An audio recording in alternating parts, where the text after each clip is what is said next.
Hello. Hello, everyone. Hi, everybody. Hello.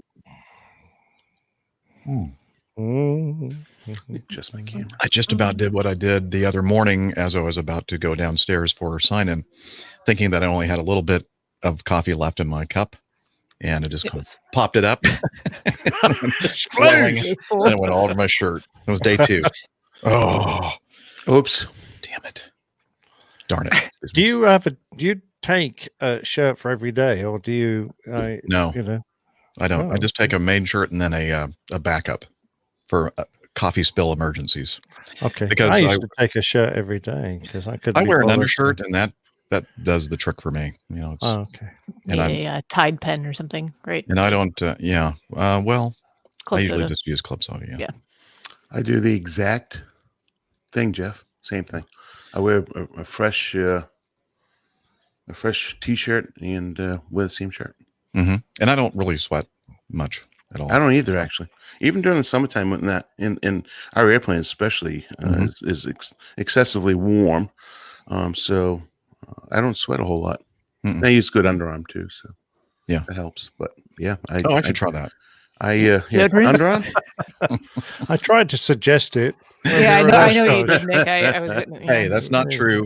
People don't listen. He just brushed it aside. He's like, no. I know thanks. some things fall on deaf ears. Yeah. There must be some animal that's died in Jeff's house. That's horrible. Oh no, that's him. Thank you for those kind thoughts on our blockbuster 400 episode. Yay! Okay, can't wait for the big show to begin. Mhm. Yeah. Mhm. It's pretty much going to be Exciting like times today. all the other shows, Pretty much. which is good. Yeah. Yeah. Okay. Just make sure that the sounds are okay. This is Roger. You're listening to the Airline Pilot that's Guy not right. Show. The view from our side of the cockpit door. WAPG. It's the Airline Pilot Guy. Airline Pilot Guy episode. Wow. He's Good Lord. out Is today. Roger in the toilet I with actually tried to do Hillel? I added some effects. I might have to take that out for the actual audio only show. Now that I'm hearing it on here. Getting fancy for Well, I'm gonna- 400, huh? Yeah, I'll bring it down when he starts talking. It wasn't Roger's fault. It was my fault. Mhm. So don't blame it on him. Love it. He just sends me the regular voiceover and then I Which play is around. I guess maybe beautifully, I had too much to drink modulated. last night. It sounded good to me. Sounds great. After a Yeah. few beers last night, it sounded great. Yeah, it's not sounding so great this morning. Sorry. I must admit, it's the same with my plane tale. Sometimes I record them and think, "Oh, that's brilliant," and I listen to it next day and I went, "What? What were you thinking?" No. What were you drinking? Not thinking. Oh, yes, but that's drinking. that's got a lot to do with it. Well, I need to The Lucky lubricate the TriStar. pipes regularly. Oh, thank you. Talking of drinking, my lovely wife has just bought me. Ta-da! Ooh, you know what? I don't Nice know what cup of happened to tea. my cup. Oh, really? I used mine the other night. I I don't know what happened to. I think I You gave it away probably to somebody. gave it to someone. Being think the I did. generous I did- chap you are. I did locate my Yeti, though, I do have very that. It's good. over which there. was missing for a while, and I forgot where I actually Oh. found it. I do have. You've got a this. funny top to your Yeti. Hmm. Look Look what I have It's here. hiding a McDonald's Coke in there. This is my Ah, special okay. gift from Stephanie. Ah, yes. It's a love candle, that. and it's fine. Smells like somebody's passive aggressive. Oh, very good. Stick it under your nose and sniff it, Jeff. I just want to see what happens to your moustache. Oh, I don't want to light my mustache on fire. Singeing. Well, it would be a classic way to start the 400th. It would be Yes. Mustache is on fire. I epic. would rather be diving. No sea too rough, no muff too tough. We see. Okay. Dana, awesome. Thanks, Nick, for that. You'd rather be diving than be here with us? Is that what you're saying? Apparently, No. Yeah. he'd rather be drowning No. himself underwater than be on the APG. No. Sad, isn't it? I'd rather be. It's probably I'd rather not be the taking only pictures of muddy, tiny little creatures. Nope, sorry. That's all right. Bye, Julie. Was that the garage door? Yeah. It's garage door. Yeah. Actually, our friends that spent the night last night. We tore one up last night, to say the least. We don't want to hear about your personal sex lives. Oh, I'm not talking about Wow. that. damn. Oh, sorry. I jumped to a conclusion. Yeah. Oh, wait, hold on. The lack of one, Jeff? Oh Yeah. boy. It's Exactly. sounding like a counseling session. All of a sudden, we should probably. Wow. Wow. All right. Oh, that makes my white balance all. Did Nick fall over? Yes. Yes. What happened to Nick? Somebody should probably get Jilly to see if he needs assistance. See if we can see Liz, that. are you in contact with Jilly? Make sure Nick is not. Does it look like I'm Passed looking out for on him the- down the? Liz says that Where'd Jilly poisoned him. So Oh, there he is. Right, sorry, I just had to. Oh, back up. There we go. Ooh, look at that one. ooh, very creative. Nice. All right. Can't see. Oh, Dana's scrolling something, and mine will be the typical nothing. Oh, I better put me recorder I was on thinking about first doing of all. that. Oh, yeah. Oh, me too. Anyone would thought we hadn't done this before. Never. I wish I never. had kids. I could blame them for stealing my Hang dry on. erase. Well, I finally found it. Make sure I have the SD card in there. And make sure your computers are plugged in for a change, Jeff. Plugged in. Shut up. Hey, hold Shut on. up, Jeff. Shut up, Nick. Oh,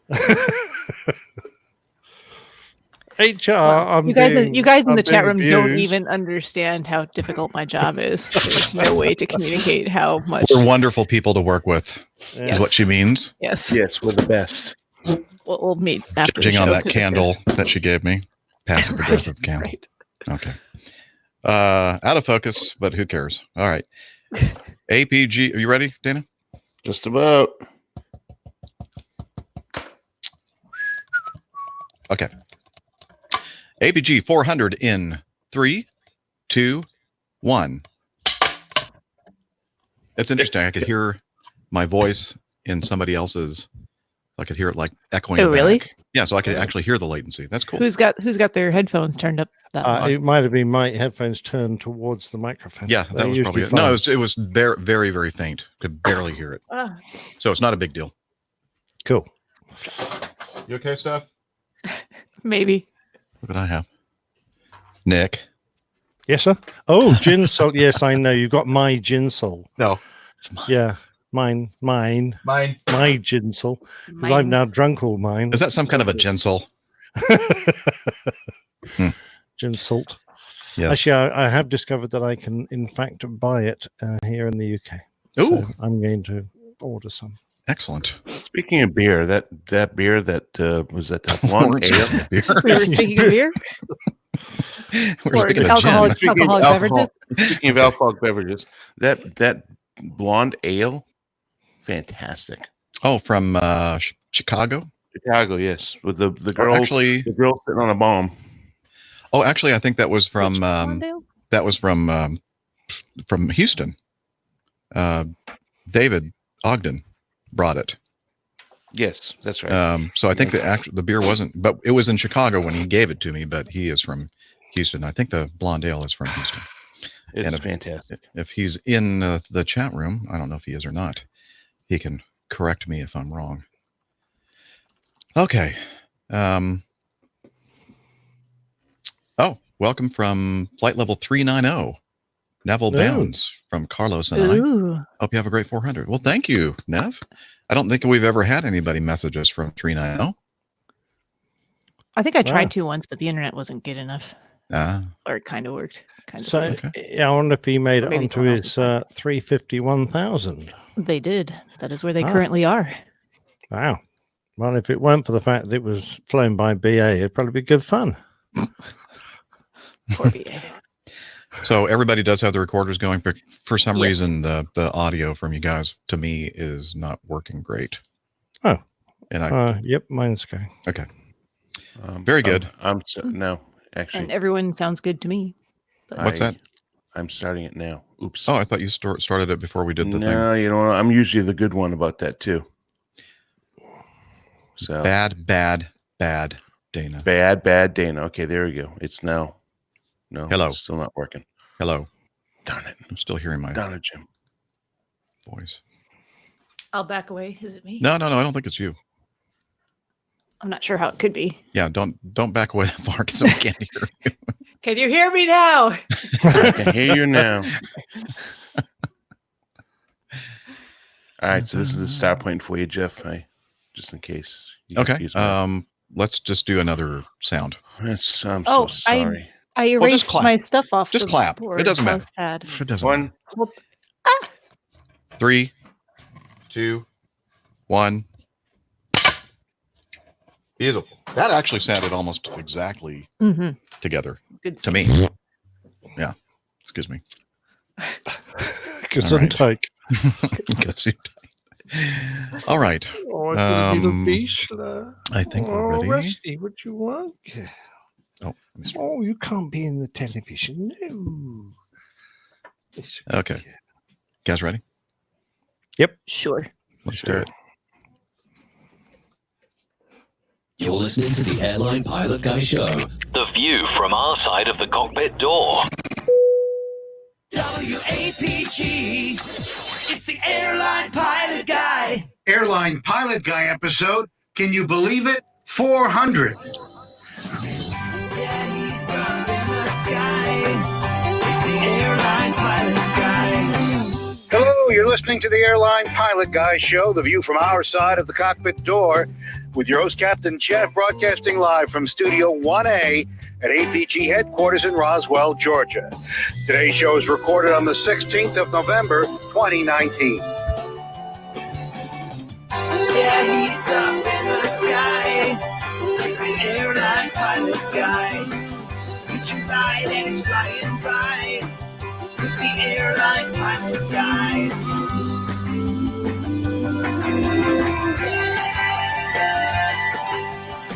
In today's episode, the pilots of a Republic Airways jet lose control of their aircraft, and a false hijacking alarm brings one of Europe's busiest airports to a standstill. More news, your feedback, and in today's plane tale, the highest honor. So get all settled in. Tray tables and seat backs in the upright and locked positions. Electronic devices powered on. I'm Radio Roger, and our milestone Flight 400 is ready for pushback. Yay! Do you hear the applause? Well, if you're listening to the audio only, you do. And welcome to the Airline Pilot Guy Show, episode 400. And we're an aviation podcast. If you're new to our show, welcome to our community. And let's see, I'm an airline pilot, and I'm a guy.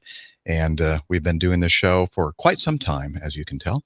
And let's get on with that. And I'm going to introduce my first guest from her lakeside cottage in beautiful South Carolina. She is a marathon runner. Look at them, already screwing this up. 400 episodes, huh? Yeah, you'd think Yeah. I'd get it by now. But You said guest. I'm not so sure that's oh, yeah, that's yeah. right. You're not a guest. All right. So I'll I'll just start go back to from. I'm not going to go from the very beginning. Okay, here we go. Welcome to the Airline Pilot Guy Show. We're an aviation podcast where we talk about aviation news and answer your great feedback. I'm a captain for a legacy carrier here, a major legacy carrier in the United States of America, based in Atlanta. I like to call it Acme Airlines. And here to help me out on today's show, Dr. Skydiver, marathon runner, strength training junkie, IPA connoisseur, and commercial multi-engine instrument-rated pilot, Dr. Steph. Hey, Captain Jeff. It is great to be here for episode 400. Where are your show notes? I don't have any. I can tell. No, it's on a screen somewhere. I don't know. Gotcha. It disappeared. Well, I will try to assist and help out as best I can in that regard. Then. Thank you. So, Thank glad to you. be here. All right. And another member of our August crew, although it's November, from his studio in the English countryside, professional photographer, former RAF fighter pilot, former captain for an international airline based in London. It's Captain Nick. Hi there, Jeff. That's fantastic. You've done 400. I've only done 200. That means I'm only half your age. Way! Wait a minute. I don't think it works that way. I don't know about that math. It's not good at math. And joining us from his lair in the northeast actually northwest. Wow. Yeah, I forgot to fill in the blanks there. I erased from Micah's main man Micah's kitchen studio. Liz, you need to make sure I'm prepared to do these shows. All right. Wow. Good start. That's a great start. Right You on. know what that right means? on the ball. It's going to be a great show. Yes. Bad start, great show, right? Don't they say that? Do they? No, they don't say that. Okay. All right. And joining us somewhere near the historic, famous Concord-covered bridge in Smyrna, Georgia, barbecue master, motorcycle rider, pontoon boat skipper, actually yacht skipper, underwater photographer, and captain for a major U.S. legacy carrier, Captain Dana. Hello, everybody. Fantastic day to be on 400. Looking forward to a excellent show with my favorite co-hosts. Excellent. All right. Well, glad that everybody is able to join us for this very important show. As we mentioned, 400, quite a milestone. And but we're saving up for the energy and excitement and money for episode 500 in just under 2 years, right? Is that what we're figuring out? The 500th Yeah, I think episode will Nick be? actually did the math on that, even though we've just established he's not Yeah, he's not good at great math. at math. Well, it should be a month earlier than this one. Yeah. But if we can get the odd extra one in, if our wonderful listeners send in a bit of extra feedback, so we have to do a feedback special, then we might be able to squeeze a couple extra in. And Well, you know what? If we did 2 every week, then we'd get there like in half the time. I quit. Oh, you're talking about doing more than one episode per week. I was like, wait, that doesn't work either, because then we'll just push it back for. Okay. No, it means doing we need to do like 2 in a week. Yeah. Yeah, we need to do a couple of weeks every where we here do and there. 2, I'll that just submit my notice to my day job now, and we can do this full time. You've got the I funds like to it. pay me for that, right? Yeah. Well, you guys will have to send in a lot more money. Okay. Yeah. Yeah. Lots. I don't think we can afford everybody on this crew. No. We can afford Okay. one. Yeah, I can do it. No, yeah, well, Nick, because he's Yeah. collecting that retirement, so he's the cheapest of the crew. That is true. Not cheapest in soul and cents, but cheapest in dollars and cents. Yeah, just keep going. Pound. You're just digging yourself a bigger hole. I was going to say at the current exchange rate, yep, you're going to have to pay me a few cents, and that'll be worth hundreds over here. Anyway, let's see. Getting back to the show here. Thank you, Radio Roger Stern.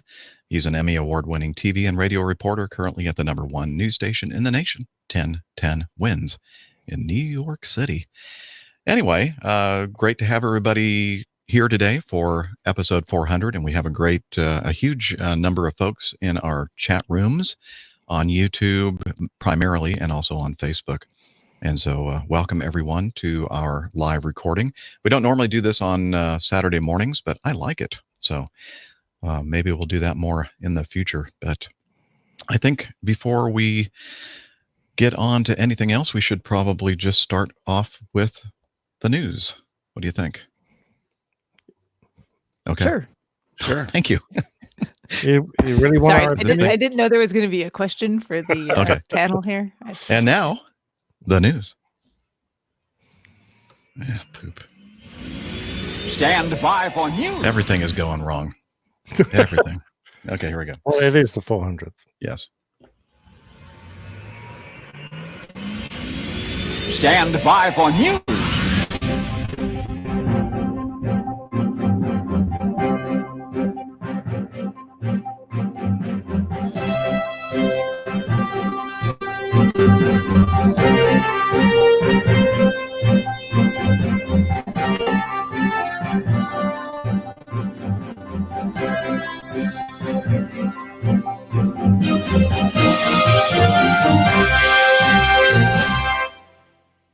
Figure 4439 RNAV Lightus from 1 hour left, Mike 2, clear for takeoff. RNAV Lightus, 9 left, clear for takeoff, procured, 4439.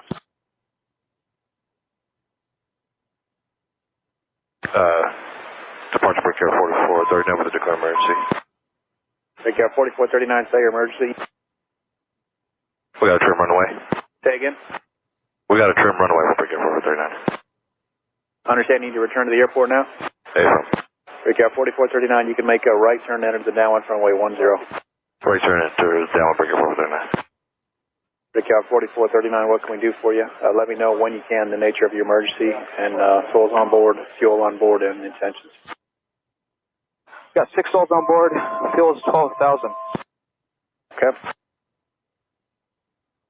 Breakout 4439, you can stop the climb and just descend your discretion for the right downwind runway 10, runway 10. Breakout 4439, do you want to stay with the tower and come back in and land, or do you need to go back out and sort this out? Breakout 4439. 4439, we're in a stalling situation. Delta 1012, are you up? Delta 1012's up. Delta 1012, cancel your approach clearance time and maintain 3000 and just track the localizer inbound. Delta 1012, copy, 3000. Breakout 4439, there's nobody on final for 10. You can descend your discretion. You're clear to land runway 10. You're on the downwind now, runway 10. All the traffic now is lined up for 9 right. So are you able to go westbound for the downwind? We can't pitch down for 4439. Okay, breakout 4439, what do you need to do? We're trying to descend here. Okay.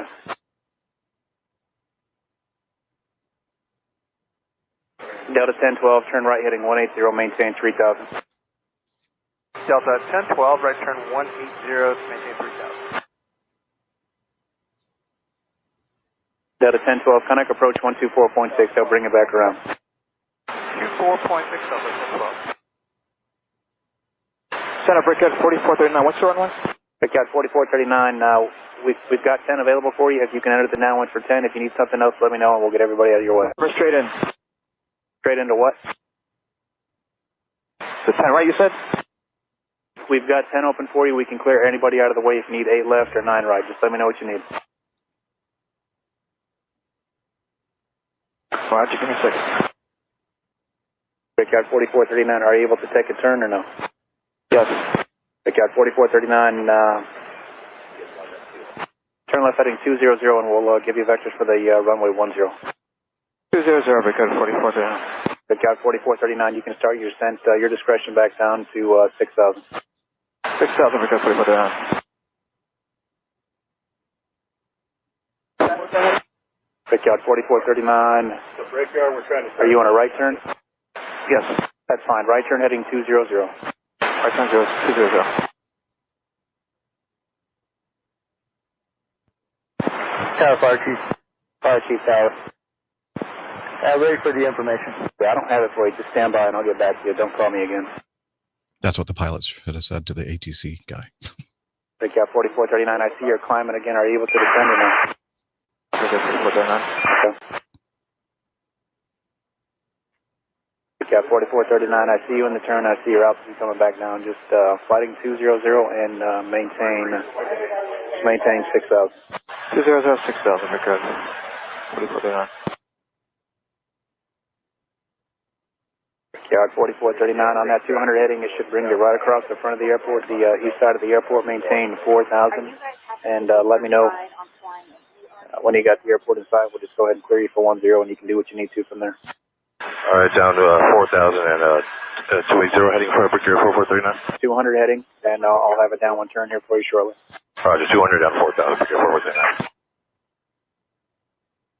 And Fire Chief, the emergency aircraft is E-175, 6 souls on board, 12,000 pounds of fuel, and I'll have to get back to you with further details on the nature of emergency. Right now, he's about 5 east of the airport, descending, and he's going to land 10.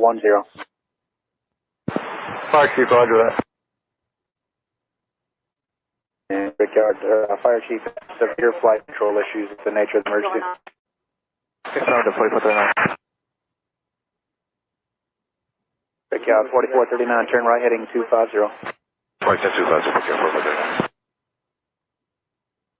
And Brickyard 4439, the airport's about your 9 to 10 o'clock, 4 miles, maintain 3000, and just let me know when you see the airport. We're looking for Brickyard 4439. Cap 4439, you still on the 250 heading, or are you tracking something else? We're on 280 heading now. 250, 250 heading, please. 250. Trying to back you out so we can get you descended and then on a base.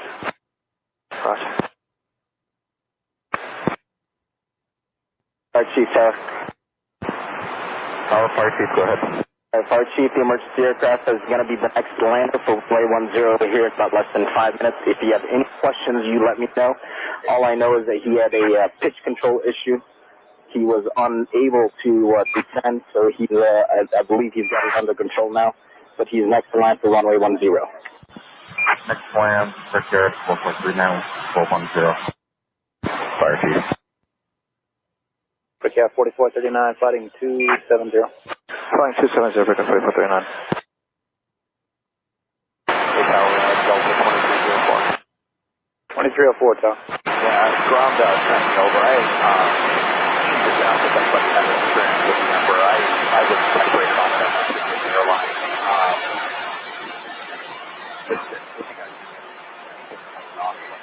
Brickyard 4439, you copy that? Any assistance he can offer you right now? Or? Well, right now we have it under control. We have it sourced to the FO side. This side seems to be working. We just system 1 and 2 cut out. So we're in direct mode now. And seems to be working okay now. You guys are probably too, right? Yeah, we didn't have time to do it, to be honest with you. We just had to fly the plane. We were fighting with the plane for a while. We'll be on the ground here shortly. Thank you. Brickyard 4439, turn right heading 360.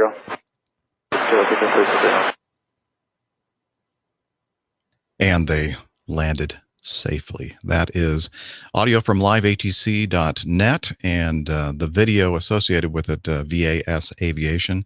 Should really watch that, because you'll see the track of the airplane and the altitude of their flight at the same time. So every time the air traffic controllers were telling them to descend, maintain a certain altitude, they were continuing their climb. I think they got up as high as almost 15,000 feet.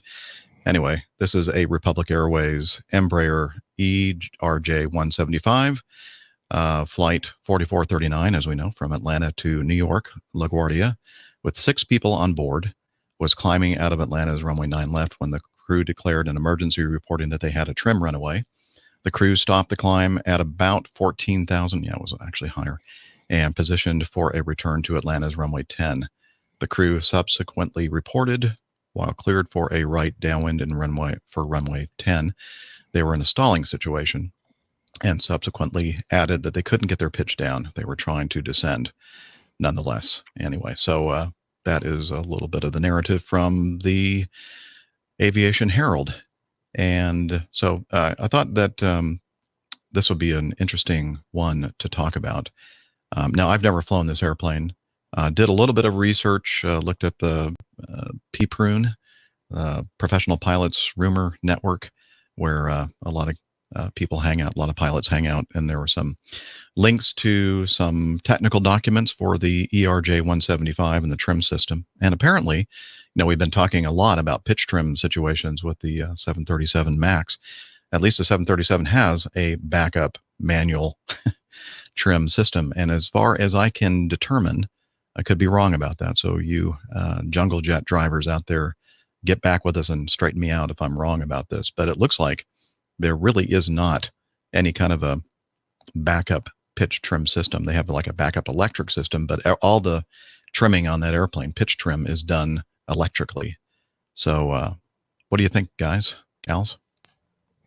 Well, just on the backup system, I don't have a problem with 2 electrical systems, except that, of course, if you lose all your electrics, you can't trim, which does sound a little bit worrisome. But there are a lot of aircraft that rely entirely on electrics to fly anyway. So you lose your electrics, so That's pretty true. much up your creek without a paddle. So I don't have a problem with having a backup system that's electric. It's going to go that way with more and more aircraft as they, modify it. In fact, the Airbus. The later Airbuses have a similar system. It sounds to me like they had a pretty serious problem because we all know that trimmer usually has a lot of authority. It moves the whole tailplane, and that can create a significant pitching force, which can be very hard to counter using the conventional elevators. And it sounded like it got pretty desperate on the flight deck there, because if they're close or in a stalling situation, then and you can't unload the aircraft, things are going to get very nasty very quickly. Because you don't have any forward stick authority to unstall the wings. So it sounds to me like the crew had a nasty situation. They eventually dealt with it. I hope it wasn't just as simple as trying the first officer's controls, because that would have been something I hope they would have thought of quite quickly. But well, we'll have to see, wait for the technical breakdown of what occurred. I think on the overall emergency, the biggest problem they had perhaps was a slightly over-eager air trafficker who was trying to tickle his boxes and give them information that a lot of the time they just weren't able to sort. So it's just another voice in their ears that they didn't really need. And I think you could probably discern that from how short the replies were. They were just yes, no, from the flight deck, just trying to, feed the guy some information so perhaps he'd stop hassling them. They didn't have the capacity to put a call sign in or anything else, add anything extra. It was just a quick one-word answer, which seems to me like, the blokes were working so hard, they just didn't have the spare room to deal with air traffic at that time. I don't know what you guys think. No, I agree with you there, Nick. And I think truly this air traffic controller was trying to be helpful and useful. Listening back to it again, because I've listened to this audio a couple of times, I'm actually not sure if he really understand when they said runaway trim the first time. It seems like he kind of missed that piece of information entirely because they were speaking so quickly and short. And unless you're really listening for it, I could see how you could miss that. So I think I'm just wondering, and this might be the case or might not be, if for the first few minutes or moments of this, he wasn't sure why they weren't able to just descend and return to the airport, because he thought that's what they wanted to do, was return to the airport. So I can see where that can create some confusion for him, trying to get more information to figure out, well, what's really going on here? What's the nature of this emergency? I think it's one of those situations where if you're getting those kinds of short replies, then it's just managing the other traffic and making sure that people are out of their way, and when they come back with information or requests, that you're able to assist and give it to them when they need it. But I'm not an air traffic controller, so just my take on it. Dana?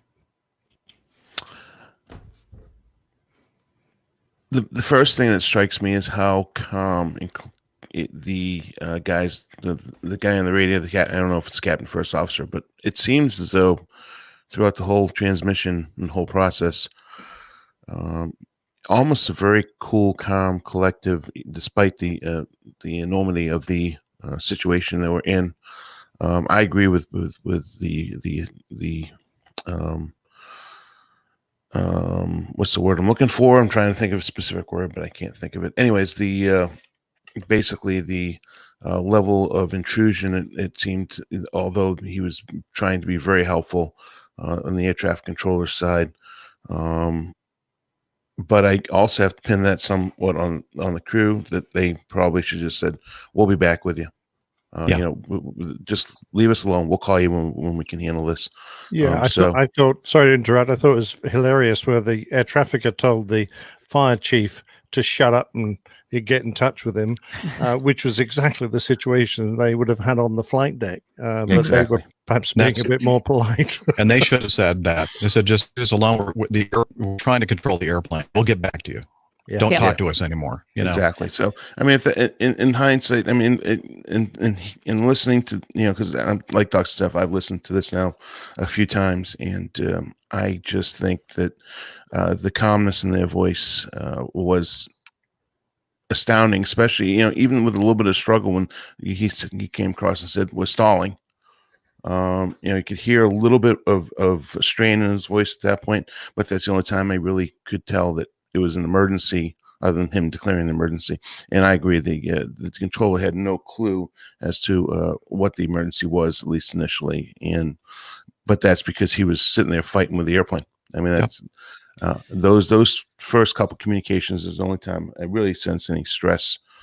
So my hat's off to this crew. They I don't know, Nick, that they could have figured that out, that the first officer's control column was operative that quickly.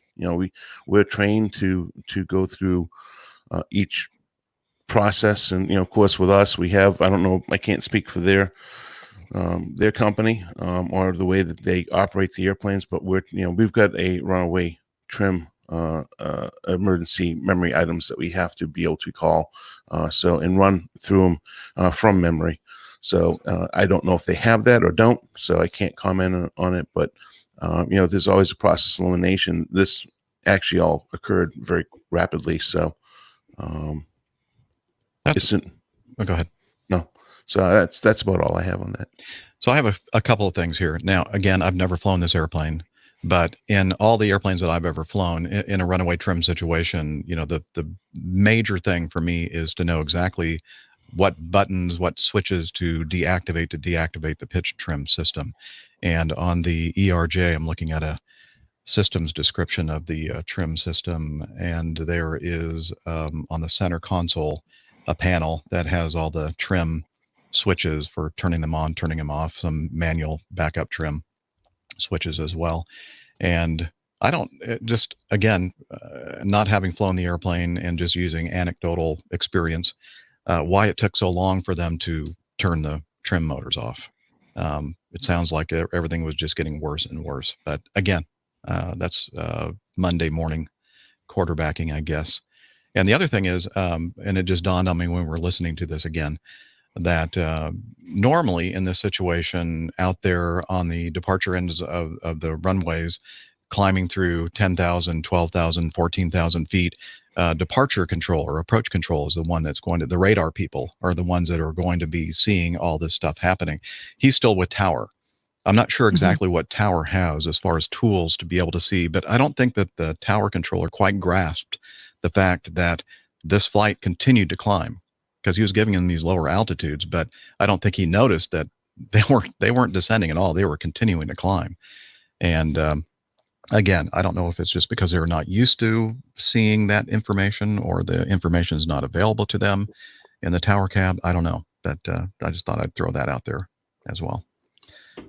So, and so opposing bases will wait for your discussion of like this incident. Like to see what they think about this. The other thing toward the end, it was very difficult to hear because again, this is from liveatc.net. These are people that have, these are volunteers with scanners. So if you watch the was it the VAS video, it's actually much clearer to hear this part on that than it was. Well, actually, I got this audio from. Oh, did you? VAS. Oh, I watched it there, and it was much clearer when I listened to it. Anyway, so I'm not sure why it's not coming in clear here, audio only. But I will tell you that there was a point where there was a Delta flight that came on the frequency, and I guess, and I'm just assuming what happened here is that perhaps ground control was asking anybody out there with experience on the 175, could they, go to this frequency and see if you can help these guys? Because I don't think the Delta flight volunteered to do this. They were asked to, I'm guessing. And, so a lot of people have been criticizing that for them injecting themselves into an emergency situation where probably best we don't talk to these people anymore and let them figure it out. But again, I'm not sure where to lay the blame on that one, or if there is any blame to lay. Well, I think we can tell that the crew were maxed out, but perhaps because we have been in similar situations, if not in real life, in the simulator, and we could tell from what they were saying over the radio, the shortness of their transmissions, the tone of their voice, that they were really working hard and they had very little time to spend on the radio, certainly not enough to explain themselves. So I think anyone with a bit of experience would have said, well, okay, probably best not to introduce yet another voice asking them questions or trying to give advice. So these guys are really maxed out at the moment. I mean, you could even hear it too, because he kept giving him vectors and directions, and they kept reading it back incorrectly or being on the wrong, wrong heading. Yeah. That just so that their workload is so high they weren't, even able to do that stuff. So on the VAS Aviation, go ahead. I was gonna say, did you hear how the controller almost sounded like you got a little irritated with them towards the end? When you told him to go heading 250. Yeah, I don't know if he was too irritated. I think he was just trying to figure out still, right. But it was just the way that the controller said it kind of struck a nerve with me, because listen, these guys are in an emergency airplane. They're trying to do the best they can. They're probably running procedures, and he just didn't get the severity of the situation. And I mean, he's not a pilot, obviously, so he would probably understand. But that just highlights the importance of air traffic control kind of coming out and running the jump seat, just like we should be required to go and go into either tower or center and observe what they're doing, because I mean, we don't know what their job's like unless we go and sit with them. And the same thing for us, for them come to fly with us. I think that's true in every job or career field. The more that we know about other people's jobs and responsibilities, the better for everyone. But I agree that being in the tower cab was an eye-opener for me. I learned a lot of things that I didn't know. Listening to podcasts such as Opposing Bases, where they had the Atlanta approach controller on a couple of different episodes talk about the PRM, precision runway approaches that we do in Atlanta. And, I learned some things from just listening to that, but I think going to the facility itself and seeing everything would be very, a positive thing for all of us to see. So anyway, hopefully our ERJ 175 experts can chime in when they get a chance, perhaps to kind of follow up on this whole thing and exactly the way I think one is on vacation right now, but maybe he'll listen to the episode. And, exactly. And a flight to LaGuardia. This is something that was sticking in my mind as well with this. From Atlanta on an ERJ, with only 6 people on board, is telling me that probably a ferry flight. You get 2 pilots, you get two flight attendants on that airplane, and if it's a ferry flight, maybe 2 maintenance people or maybe 2 employees of the company. I would find it very hard to believe that a flight from Atlanta to LaGuardia, which I don't know that any RJs are scheduled on that route. We could do a quick check of the of Flight Radar 24 or Flight Aware and just punch in 4439 and see if if that's a regularly scheduled flight. I don't know, but that's an awful light load. So, which brings to the question in my mind: is there anything that was just recently addressed with this system, maintenance wise? And if it's in Opposing Bases asked, was it a 9,000 series flight number? No, 4,000. It's a 4,000. So anyways, that's one of the things that I thought of outside the box a little bit is what's the history on the aircraft? Is there? It's a regular flight number. I'm looking at With 6 people on the quad. Wow, it's not a very high load factor, is it? No. If they included the crew. If they didn't include the crew, that's still only 6 people on a 70-seat airplane. Well, if they keep having these trim runaways, I'm not surprised. Somehow they just knew that there was going to be a problem on this flight. Yeah. No, it's a daily flight. Convention of people attending an ESP conference. So all the psychics, board the all flight, the psychics, going to the convention, and then they all get up and go, we're going to take the next one. Yeah, somebody walking to the gate. I think that was a Far Side cartoon one time, wasn't it? And then there's like one guy left sitting on the plane going, I don't think I want to be on this plane. Think of it, Steph. Yeah. Far Side, the best. Yeah. Okay. Well, as I said, I have a feeling that we'll probably talk about this a little bit more in the future because it was quite a situation, and I'm glad that they were able to get the thing under control and land safely. Oh, absolutely. Yeah. Thank the Lord for that. Okay. Here's an interesting one. Item B. A false hijacking alarm brought Amsterdam's Schiphol airport to standstill. From CNN, fears of a hijacking at Amsterdam airport Schiphol briefly brought one of Europe's busiest airports to a standstill on Wednesday before it emerged that an alarm had been activated by mistake.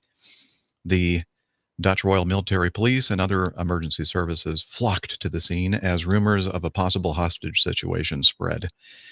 And let's see, from another article, I'm not sure exactly what the source is for this, but sitting at the gate prior to departure from Amsterdam, the pilot of Air Europa Flight 1094 was demonstrating to a colleague the various, or in another article they said an intern, various special squawk codes, including 7500, which indicates unlawful interference aboard the aircraft, when he accidentally broadcast the code from the aircraft's transponder setting off of an hours-long security situation as authorities followed protocols for such an event. After the situation was resolved, the flight departed with a 4.5-hour delay.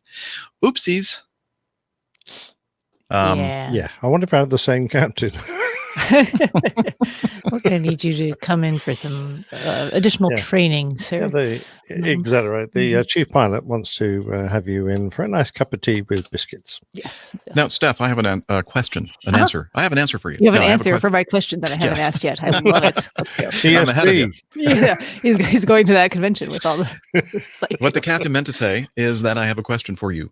On the transponder panels of most GA airplanes, if you set the code in, it's not automatically already. I mean, do you have to turn it on, or do you have like a standby mode and an on mode? It depends. There's a lot of different, it depends a lot on the age and make of the transponder that you're working with. So sometimes some of the newer ones will go automatically from standby to altitude and squawk 1200 without you having to do anything at all. Some just different flight school and rental procedures too for different aircraft that I've rented. They want you to have it on altitude all the time.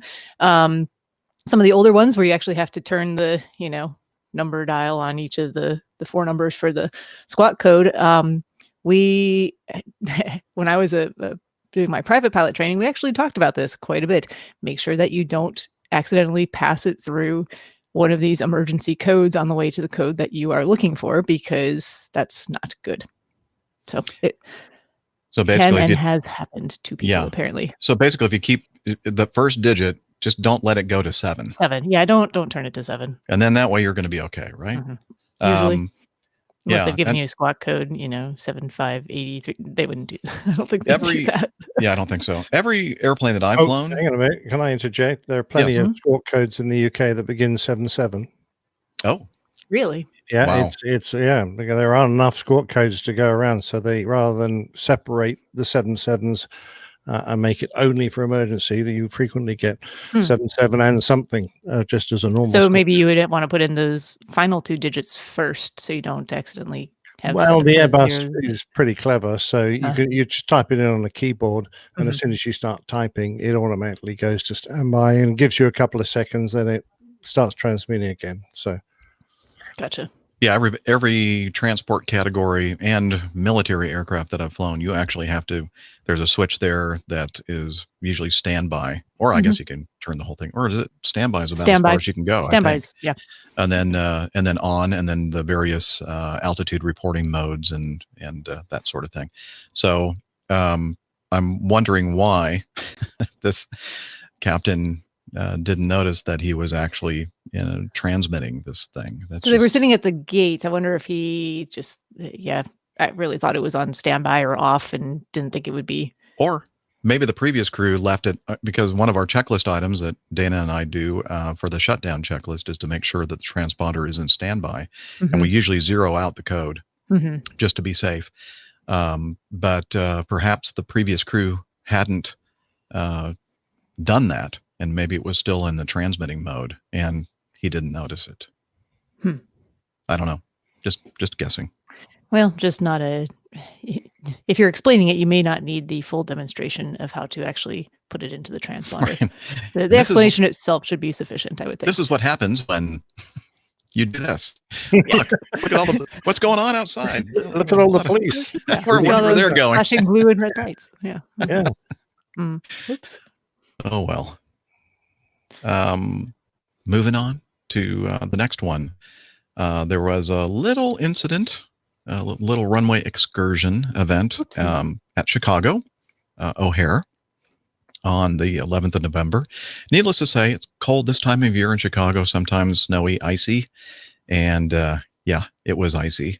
And let's see, this was an Envoy Embraer ERJ-145 flying flight 4125 from Greensboro, North Carolina to Chicago O'Hare. Oh, I was in Greensboro the next day, and they were talking about it there. Yeah, I'm sure they were. Left I'm here. Sure I think, you know what, I've taken that particular flight before too. Have you? Out of Greensboro to O'Hare on a 145. Yeah, but 38 passengers, 3 crew, landed on O'Hare's runway 10 left at 7:40 local time. Tower had reported medium braking action and 4,000 RVR.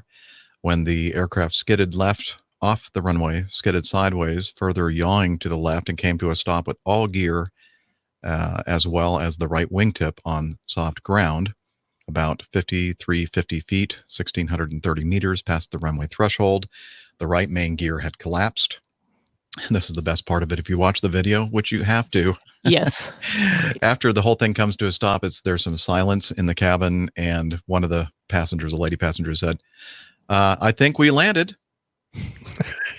That was pretty good. What? Well, and the guy that's taking it's the guy that's taking the video, or someone very near to him, is going, oh, like, yeah, like, and then it's silence. Yeah, I think we landed. Yep. So, it'd been cool to have a rim shot go off right there. Anyway, so apparently the braking action reported earlier that morning, somebody had reported nil. And as we all know, nil braking action reports, I think for most every airline that I've ever heard of, means you can't land on that runway. Then some reports of poor braking, and then medium. So it sounded like the braking action was improving. By the way, on ATIS, the runway condition, what RCAM, what does that stand for? Runway condition something matrix? Something matrix, yeah. Yeah. Assessment matrix. Maybe assessment matrix, which is a new thing now here in the US. I don't know if you guys are using it over there, but it's basically 1 through 6, and 5 is a standard good braking action rating, and that's what the ATIS was saying it was. Oh, really? Yep. Have you seen how much snow there was on the runway? There was a lot of snow on the runway. Exactly. Yep. And that's going to be a 3 on the best day. And I guess there was like a 20-foot strip of, wide, or whatever, 20 to 40 feet, I don't know, just right along the center line, which they had actually treated and removed. I guess not everything. It was still quite slippery. So, I thought it was interesting that the ATIS was still showing 555. There was a very strong gusty wind out of the north, which would tend to make your airplane, if you don't have anything to resist the airplane from doing it, we call it wind veining. And by turning the nose kind of in, the nose wants to, like a wind vane. Yeah, Stephanie is demonstrating with her cock. Excuse me. Old weather cocking, old chap. Thank you. Weather veining. We like. That's what we say here in the U.S. Weather vane. Weather veining. Yeah.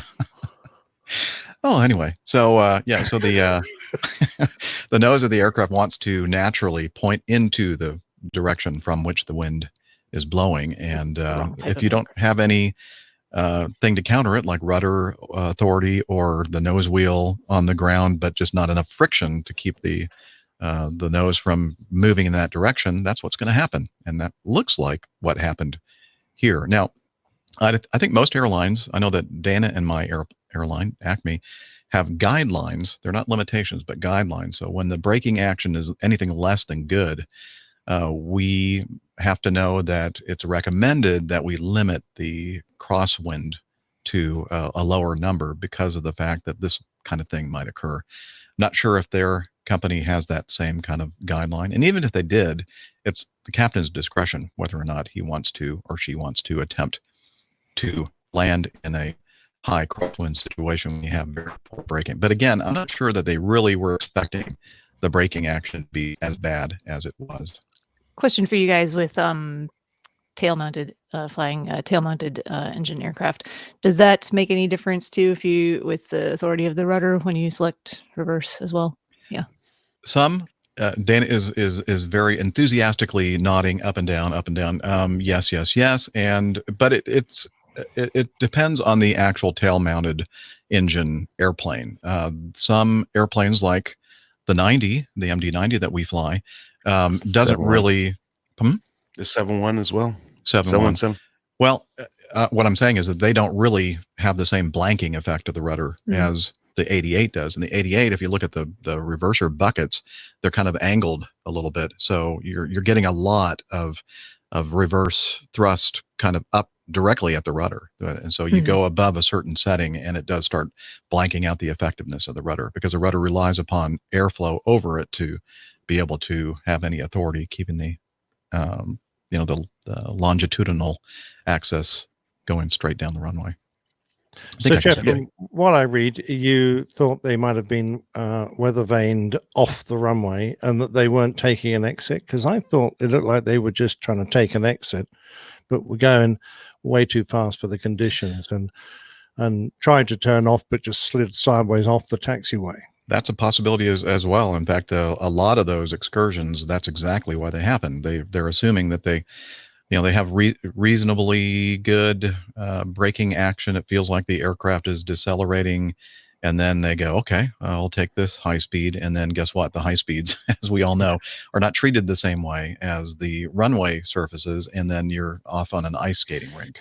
That's why it's recommended you come down to a very slow, almost like a fast walking speed on the runway straight ahead before you try to make any turns. Yeah, I agree, Dana. It didn't look like they'd even come close to that.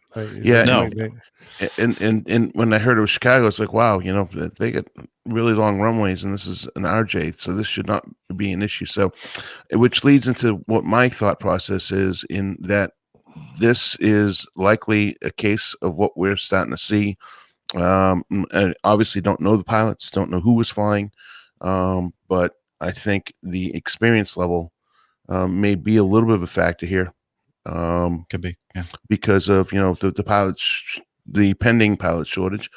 So there's a lot of newer captains and a lot of new first officers, and in some cases this may have been the first time this first officer may have ever seen this type of conditions, and of course the captain would be taxiing the airplane off the runway more than likely. So it might be a junior captain. I don't know these facts. I'm just throwing them out there because it could be a possibility here. Oh yeah, exactly the same thing occurred to me, Dana, because this didn't look like someone who had been in these conditions before taking a very cautious attempt to exit the runway. This looked like someone who was treating it like it was all day, everyday event, just as they would on a dry runway. Perhaps they've never driven a vehicle of any sort on snowy, icy conditions before. Perhaps they weren't old enough to have a license. Oh, Lord. We do see, though, don't we, Steph, on the road? A lot of people. Oh, my goodness. Think, well, I don't come care to the south and experience an ice storm. That's fun times on the road.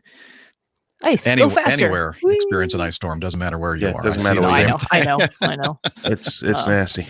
But anyway, won't get into my. So I hope I'm wrong, but being from the north, right? I'm very familiar with driving on snowy and icy conditions. So that does make a huge difference. Maybe that may be the case. Might have been rushing to go catch the commuter flight home. There are all types of scenarios here that could have been the cause, but I wouldn't be surprised if they were a less experienced crew for sure. I'm not sure if we're going to be able to ever know exactly what happened here, because this might be one of those incidents that there's no formal report. So unless we hear from somebody that knows somebody over at Envoy, we're likely not going to know exactly what happened there. I was just thinking about the fact that this time of year, like, I ended up getting a reroute to Buffalo, New York, on this last trip that I just flew. And, Buffalo, New York, especially after getting a pretty good snowfall the day before, it was definitely a winter wonderland up there. And I was very, very careful once I came almost to a complete stop before I actually took the taxiway exit, just to make sure I wasn't going to go sliding off. And Dana probably does the same thing, I'm sure. And just kind of be very, very deliberate and careful and slow about everything when you're off the runway.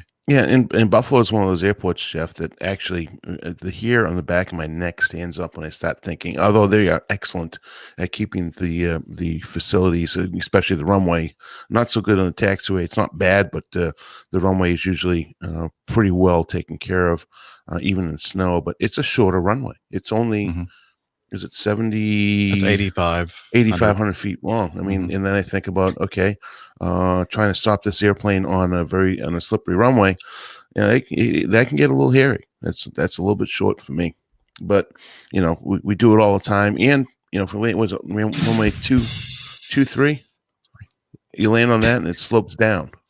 Yeah. So you're going downhill, short runway, icy, snowy conditions. Yes. Fun times. I love Nick's expression when you guys mentioned how long that runway is at Buffalo. He looked very concerned for a moment there. He went, Yeah, that. Exactly. That look. And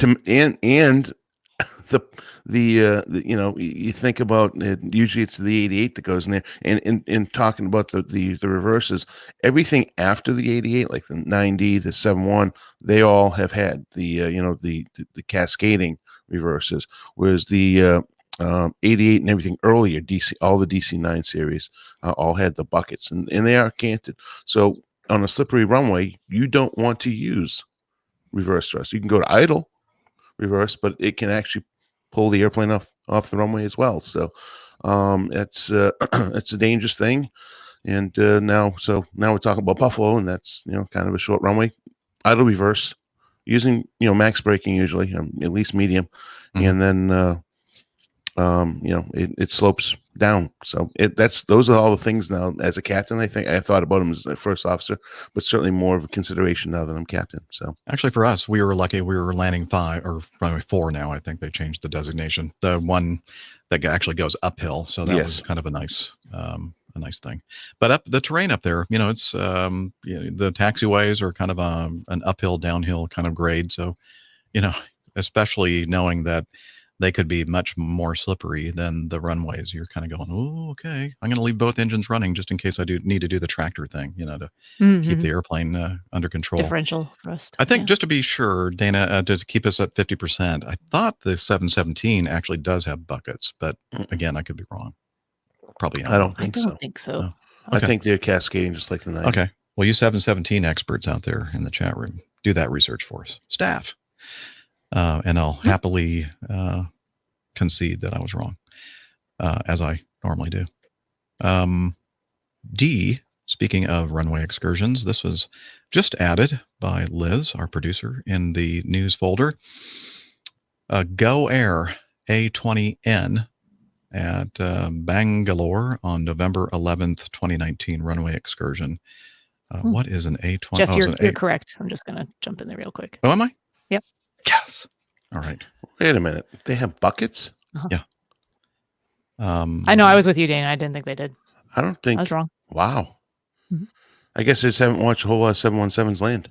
Guess not. I guess. I mean, the engine in the back kind of looks like a 90 engine, so you'd expect them to have the same kind of reversers. But I thought that they had buckets. But I think the buckets on those aren't angled like the 88 buckets are. They're kind of more up and down, I think. So you don't get that rudder blanking effect, or not as much of it. Anyway, moving on here. This is an A320 200N, whatever that is, flying from Nagpur to Bangalore. Is that the way you pronounce Nagpur? Sure. Sure.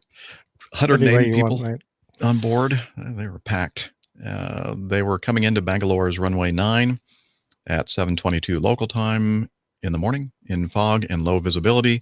However, touchdown off the left edge of the runway with both main gear on soft ground. Let me repeat that. Both main gear on soft ground, not the runway. Yeah. The crew initiated a balked landing, went around, and climbed to safety. After entering a hold at 8,000 feet for about 30 minutes, the crew decided to divert to Hyderabad. Hyderabad in India. Climbed the aircraft to 280 and landed safely in Hyderabad about 90 minutes after the balk landing. After landing in Hyderabad, the left main gear was found covered with mud. Oops. That's just because they hadn't washed it for a while. Oh, that could be. Yeah. Someone had written on it, "Wash me." Exactly. Yeah. Happens all the time. I wish my wife was this dirty. I've seen that one too. I don't know what that means. Clearly. Let's see. So there are some nice photos here in the, I think this is from Aviation Herald, yes, of the tracks of the main landing gear clearly off the runway and doing some off-roading. And there's also a good video that you all should watch. Somebody, a passenger doing video, and clearly from the... I was going, where's the there's no runway over there. Yeah, you can see a little bit of the left edge of the runway, and then it's slowly disappearing from view. And then all of a sudden you hear some, like they're doing some in a Jeep, Off-roading. Yeah, that's right. So they're just testing out the new off-road tires on the A320-200 and unimproved field test. I just don't get how you do this. I don't know either. And I'm gonna give these guys the benefit of the doubt. We've had one of our crew drift off the runway when they got the lights, continued their approach, and because it's marginal conditions, it's very hard to see a layer that might be coming up to the aircraft. And in the flare, they went through a layer of low stratus, obviously very low because it must have been about 50 feet, and lost sight of the runway. They started a go around, but in the go around, of course, you're too low then to prevent the main gear from touching the ground. And during that moment when the gear touched the ground, because they had no visual references and they're now flying on instruments, the main gear had drifted off the runway and they left tire tracks on beside the runway and they climbed away. So, it does happen when you're in bad conditions, and they certainly were bad conditions. It's not like in the simulator where you come out of a 200-foot cloud base or poor visibility and it doesn't really change. It's real life is sometimes throws you a curveball. That is true. I'm sure you've experienced this as well, Dana, in low visibility approaches, say a Cat 3. You can see enough to get it on the runway, and then all of a sudden you're on the runway and you're going, okay, where are the lights? There's one. You might actually hit an area of even much lower visibility once it's on the deck, and you're at that point you're just along, trying to keep it going straight down the runway, using other things like the localizer signal to make sure that you're tracking straight on the runway center line. I'm not sure why they didn't use the localizer to ensure that they were still on the center of the runway, but I guess it's quite hard to start looking in when you're still hoping to catch visual references. You're hoping it's just a bit of passing stratus and that you'll be able to see the lights again pretty soon. Very hard to commit yourself to then looking in and finding the localizer, correcting to it. It's all going to happen a bit late then. I always brief on a low visibility approach my first officer to actually call out center line left, steer left, steer right, center line, steer left, steer right, so that I'm focusing on everything outside, trying to keep the airplane going on the runway. And then if he is or she is looking at the expanded localizer, he or she can give me that, they can give me the, get your pronouns right. I know. Just like if I say he, I mean, everybody, can tell me whether I'm, drifting away from the center line or not. I don't know. Do you do that, Dana, at all? No, I actually don't brief that. And I'm listening to you do that and talk about that. And I think that's a fantastic idea. I think it's a holdover from the 727 days. That was kind of the standard thing that we do. And I haven't heard it on the Mad Dog, in the Mad Dog world. But anyway. I mean, I've never heard that. But I absolutely, I think it's a great idea what you're talking about. Yeah. We used to have a procedure during a takeoff where if you were approaching V1 very high speed and you didn't want to risk stopping if you went into a bank of fog, because trying to do a rejection when you can't see the runway is pretty damn dangerous, it's probably safer to continue. We would, if you hit fog, the captain would shout heads in, and he would just go, as you suggest. What's your name again? Jeff. Jeff. That's nice to meet you. Yeah. Would go straight onto the localizer and just drive the aircraft down the localizer, and the FO would go heads out until he could see the lights okay, and then he would shout the opposite so that the captain could then raise his eyes back to the runway again. So we had that as a formal procedure. It kind of drifted into misuse, but it was certainly used to be in our manuals. Misuse or disuse? Disuse, I guess. Misuse would have been good. I was like, wow, they're abusing it. On a lovely day, going, that's it. What? What? Was that another secretion? I don't know. Could have been, yes. It depends where you secreted it. Sounds messy. Yes, it does. Speaking of messy, the situation here with this passenger on an Aeroflot flight, apparently this gentleman has, I've not met him. I don't know if he actually is a gentleman, but we'll just give him the benefit of the doubt. He has a very, very large cat, a very fat cat, they say in this article. He was trying to take his fat cat on a airline flight. Apparently he knew that the rule was pets weighing under 17.6 pounds or 8 kilograms are allowed in the cabin. However, heavier animals have to travel in the hold. And that's, again, according to Aeroflot. Cat that weighed more than 17. It's a big cat. Oh, I've seen cats that weigh around 25 pounds. Oh, my God. Relative to mine. Yeah, they're, fat cats. Yeah, fat cat. Yeah, you heard of the term, right? Yeah, he's a fat cat. I know. Usually they're big businessmen. No. This fat cat needs a good workout. Anyway, apparently, so he knew that this was going to be an issue. So he ended up finding an imposter pet cat that weighed under the limit and went through the screening procedures and everything. I guess screening. I don't know. I mean, I'm not sure what all the details here, how he would have been able to manage that. But maybe at the front desk where he's checking in and luggage and they're weighing things. I don't know. Yeah, used somebody else's cat. There. Yeah, that would have been it. And then when he went off to security, he would have, got to got his fat one. That is great. I think they were so mean to him. I thought it took away all his frequent flyer miles, which were a lot. But to be fair, he was cheating.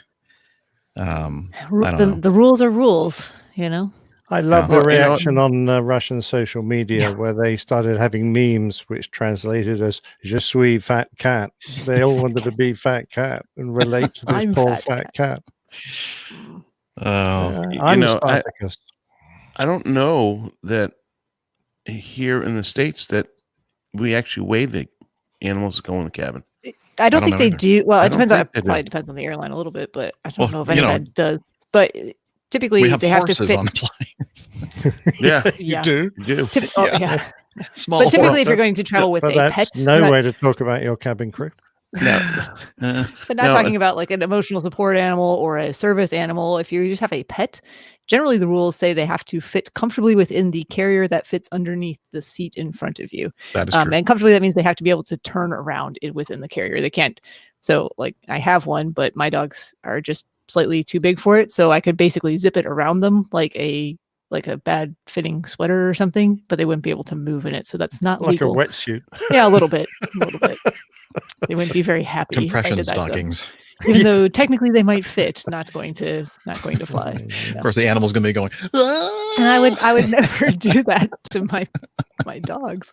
It's just cruel. What is that? A sausage dog? Anyway, yeah. All right. But it was a valiant effort by this guy. Yeah, good try, but it was a major fail for him. Oh well. And you have to get the emotional support animal rule passed in Russia, then he would never have had a problem. That's true. My emotional support fat cat. Finally, just saw this the other day, and I thought this was an interesting update and hopeful for people out there who have diabetes. According to, where did I get this? Let me see if I can find the source. I think this was actually one of those things from the Airline Pilots Association. They put out a daily news thing. There on November 7th, the FAA published a notice of diabetes protocol for applicants seeking to exercise air transport, commercial, or private pilot privileges in the Federal Register that, effective immediately, permits U.S.-based pilots with insulin-treated type 1 diabetes the ability to apply for first and second class medical certification with a special issuance authorization. The notice is based on established advancements in medical science, acknowledging that the change is due in part to the advent of accurate determination of blood glucose levels using meters with sophisticated memory chips and built-in analytics programs. ALPA has been a leader in advocating for this long overdue policy modification that will allow pilots who are insulin dependent to continue their airline careers while optimizing their health. So that's big news. Before, if you had type 1, you're out. And totally the right move, in my opinion. I mean, like I said, we've come so far in the ability to treat and manage type 1 diabetes for a lot of patients with insulin and maintain very tight control, consistent control of blood sugar levels without a lot of fluctuations. And people who are compliant with treatment and consistent with it can really do a very good job and shouldn't have any trouble. So. It's interesting that they only put it's type 1. I wonder how it would affect type 2 situations. So insulin treated type 2 diabetes. You've already got type 2 clearances for most people. Yeah. But there are type 2 diabetics who also require insulin. So I'm guessing that they could fall under this rule as well. I mean, it has a lot to do with how compliant you are with treatment, how well your diabetes can be managed on a day-to-day, hour-to-hour, minute-to-minute basis, and your willingness to continue to do so. Well, and this is interesting. It's kind of an interesting topic for me. I mean, of course, Nick, you don't have to worry about as much anymore. But I went to my cardiologist, and I do not have an elevated A1C. That's not the concern. The concern is that I'm doing everything within reason to try to lose some weight. And there's one product out there that is now, I guess, used for treating pre-diabetes, which is not what I have, but it would help me to.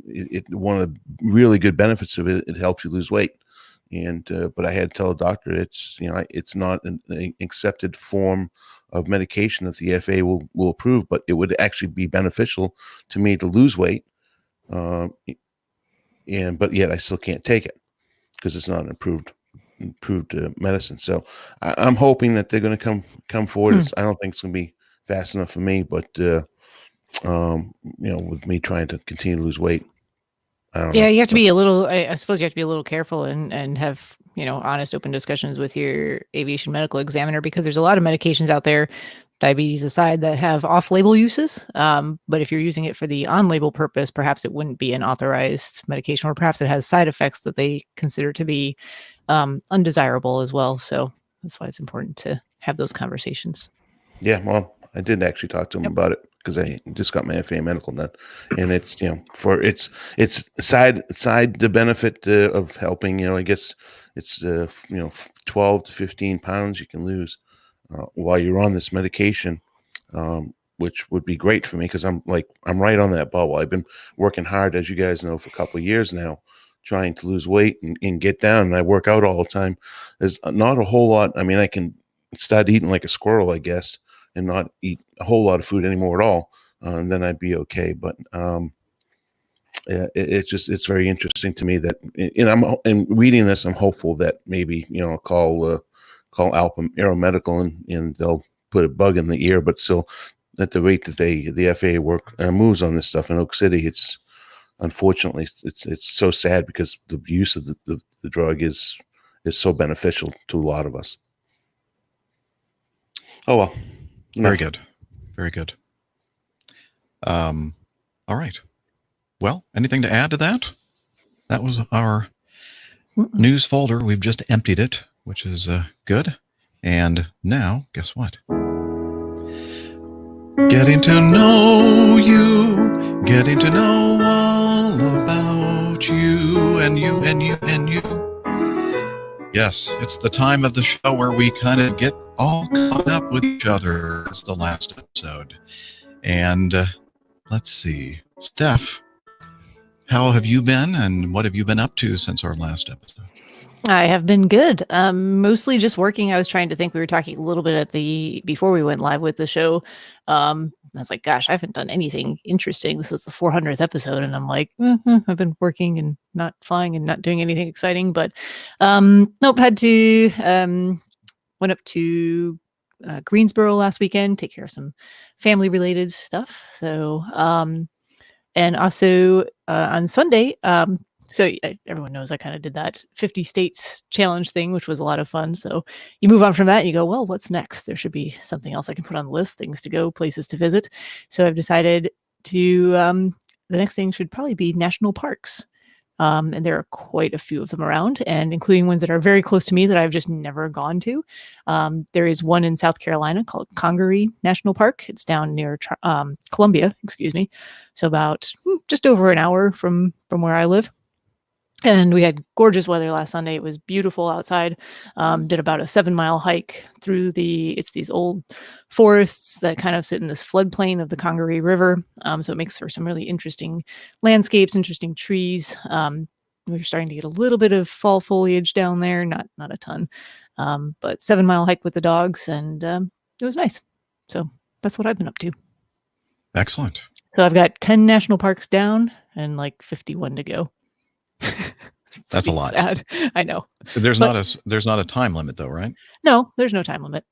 Okay. But I do have a scratch off map. I'm looking at it right now of all my there's a lot to go. How many are in South Carolina, North Carolina? One in South Carolina, none in North Carolina. Oh. Great Smoky Mountains is technically in Tennessee, but that's the next closest to me.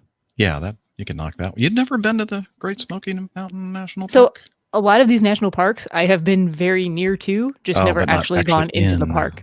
Oh, okay. Yeah. That's a beautiful one. Goal. Yeah, definitely. Okay. Sweet. Nick, how have you been, sir? Sarcastic, thank you. No, I'm fine, and your singing actually isn't bad at all. Yeah, I'm just watching some of the comments about my singing from. Well, I saw Nick plugging his ears there, pushing his headphones closer. My formerly good friend, Captain Nick. The life as a retired airline pilot continues. Thank you very much. I'm eagerly awaiting the arrival of my replacement car, which will be very nice when it comes, but not quite yet. Probably another week or so. Been preparing a talk for you remember Rob, the headmaster of the lovely I think it's St. Benedict's school in Ealing. Yes. Well, he's asked me to come back and speak to his aviation group again, so I'm preparing a little talk for them. But really, honestly, with plain tales and artwork and just sitting back and catching up with Netflix, it's been wonderful. Thank you. Is that your goal to get to watch all the movies and documentaries on Netflix? I'm trying to make my subscription worthwhile. So yes, putting in a few hours. Speaking of artwork, I love the artwork for this. Yes, I was going to make sure that we did kind of point out. Now, if you're watching the video, and if you're not, the episode artwork for this show is what Nick has been working on for quite some time here. And very impressive 400 episode artwork. I'm going to move out of the way so you can all see it. It's behind me and my background here. And it is the 727, which is one of my favorite jet airplanes, transport airplanes. And it is made out of words and letters, and it says 400 everywhere. And then it has sprinkled in Captain Jeff, Dr. Steph, Captain Dana, Captain Nick. And it's very clever. And it's apparently something that has taken. On the left slat is producer Liz. Oh, yes, and producer Liz. There we go. I'm sorry. I didn't mean to exclude you, Liz. My bad. Just checking. Yeah, there it is. Oh, it's just a bit of fun. It was because I get a lot of kicks out of thinking up something for the artwork. Now I've managed to take on that duty. And this one, at least I had a title before, so I had plenty of time to do something. I love this. The 400 is like it looks like the windows along the that was the idea. Yep. Fuselage of the jet. Very clever.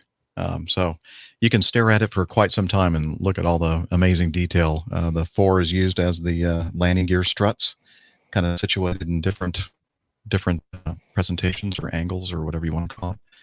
Really love it. Thank you very much for putting all that effort in. Oh, it's my pleasure. Us retired people, we need something to keep our minds active. Something to keep you out of trouble. Exactly. Stop the dementia from settling in. You know, I tried not to drink before 9 o'clock in the morning, and this gives me an excuse. Oh, that's good. To drink or to not? No, he probably starts off with a bloody or mimosa. How'd you guess? Eye opener. Okay. Moving on then. And thanks again, Nick, for that. That was awesome. And Dana, you weren't with us on the last episode, and so why don't you fill us in with what has been going on with you? My word! Good thing this show's only 3 hours long because I might take up the rest of it. No, I'm really only kidding. I'll run through some things pretty quick. I've actually been quite busy. Since the last time I was on the show, I had a instance in El Paso where I had to write up a report based on a weight and balance issue, and really the good thing about that occurred was that I was able to surmise and use all my expertise and all the years of experience I have in the business to come up with a solution to an issue that was reared its ugly head. So that was good. Even Dispatcher Mike went ahead and sent me a little text that it was well received in the operations center. So that was very good. That's about it there. I'm not going to go into a whole lot of detail what happened. It'd be very long. Good job. Anyways, good job. Yeah, I'm happy about that. That really, it makes me feel useful, I guess. Mm-hmm. The other one is I was on a 90 going from up to Chicago and up at the 28,000 feet. And my VSI, which is vertical speed indicator, tells you how fast you're climbing and descending. For those folks that don't know exactly what the instrument is, it's a flat plate display, kind of a digitalized display. It had actually, for very unusual, but we had the same airplane for 3 previous. This was the 3rd leg we had, and kept it overnight when we were in Omaha. So it was my 3rd leg with it. In the first leg, the IVSI had malfunction on the first leg just before we pushed back out of Atlanta. I had that changed. Then the IVSI, for some reason, we're 28,000 feet to about 60 miles south of Cincinnati, went out again. And then as soon as it went out, we started smelling an electrical burning smell. No smoke, no smoke. But just the smell of it, and both the first officer and I both smelled it, and I immediately knew, what it was. I had a relative good understanding of what it was. So, we ran the quick reference checklist. We both looked at each other, and I said, yeah, let's just go ahead and divert. And I sent our messages to dispatch saying, this is where we're going, and we're going now, and this is why. Didn't even ask for permission. I just went. Then, I monitored the temperature on it. I know where the circuit breaker is. I could have pulled it, and probably in hindsight, that's probably the one thing. We were always going to Monday morning quarterback, but overall did a really good job on the situation dealing with the passengers. That was one of the biggest things that I was, afraid of, is what am I going to say to them? And I said, I'm just doing a precautionary diversion to Cincinnati for an instrument failure up here. I did not, want them to be feeling alert or feel threatened in any way. So, oh, we're on fire! We're on fire! Yeah, we're gonna die. Yeah, that's. I did that without the oxygen mask on at that point, but yes, we did use the oxygen masks. Oh, did you? I was going to ask you about that. Okay. Yes, we did. Fumes. Okay. For the fumes, and initially I opted because I didn't have any smoke. I just had the smell. I opted initially to keep them off because the communications between the two of us obviously is much better without them. And then once we got closer to the airport, put them on for so that we could be fully alert and no issues while we made the approach, because it was 2 miles, light snow and light rain at the airport in Cincy. But I chose the airport in Cincinnati for a specific reason. We were close to it. They always say the nearest suitable airport was right off my nose. Great long runways. Of course, they have fire fire if we needed it, if I declared emergency. And they had actually asked me a couple times if I wanted to declare an emergency. And I said, not yet. We're urgent to come down, but we're not going to declare an emergency because, I didn't want the fire trucks meeting the aircraft, scaring the passengers again. And I didn't think that at that point we needed it because we were straight to the airport and without any delay, we got down on the ground. So the emergency really probably didn't really help us at that point. So handle the situation, handle the passengers on the ground, and they sent a rescue airplane. In other words, they sent another aircraft up from Atlanta, pick up the passengers, and they sent us home. But so it was interesting. It was a learning experience. But what I learned is this is actually my first true, not declaring an emergency, but truly my first urgent situation they've ever had in an airplane. And I felt as though after the final analysis, other than that one thing, not pulling that circuit breaker, I kept on going back through it, talked to chief pilots, talked to duty pilot, dispatcher, MCC, everybody, the passengers. I kept on going out to the gatehouse and addressing them directly, and anybody has any questions, that type of thing. So hindsight 2020 on the whole thing. I'm not gonna give myself a pat on the back, but I would say that it was well handled with the final analysis, and that's what everybody told me. So that's the end of that. Excellent. Pretty much. Brilliant. Oh, and speaking during that, you know what? I was I thought about the APG show when I was going through this, believe it or not. I kept on checking my iPad and my other spare battery to make sure they weren't overheating, because I just in case, that's where my lift, because I had a fairly, I was like 98% sure and knew exactly what it was, but I kept on checking them. So that's I kind of thought about the APG in this whole thing too. That I thought that was kind of funny. Then they were really, really mean to me, because the next day when we came back to do our one leg up to, I'm sorry. When we the next day we got schedule changed, rerouted, came back in. We did one leg to Oak City, which led to I'm hoping you're going to play the audio, Jeff, of my meetup in OKC. Oh, we did that on the last episode. Do you want me to? Did? Yeah. Oh, okay. All right. Well, anyways, hi everybody in OKC. Thank you very much for that great meetup. So anyways, on the last round trip going up to Memphis and back, they gave me the same airplane that I had the emergency on. The same darn thing.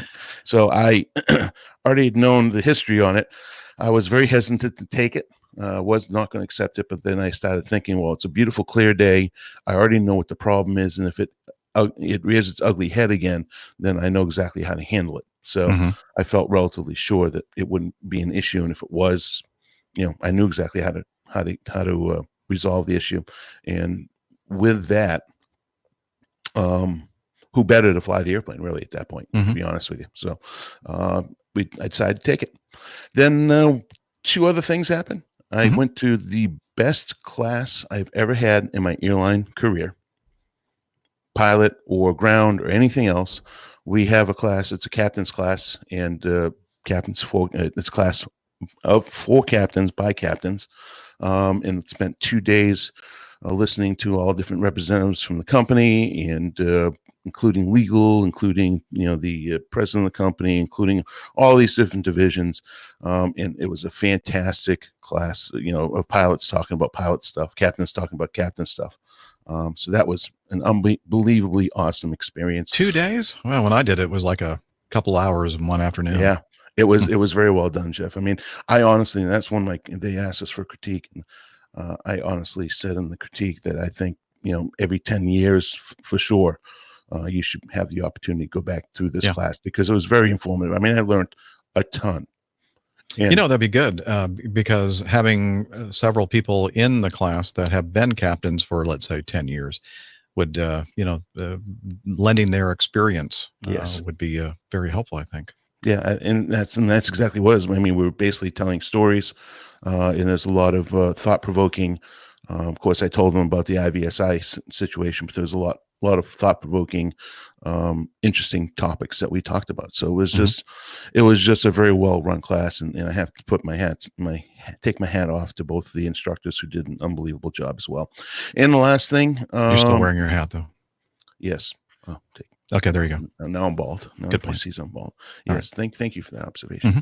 And Jeff alluded to it. I don't know if you caught it, but I am actually in the process of selling the pontoon boat.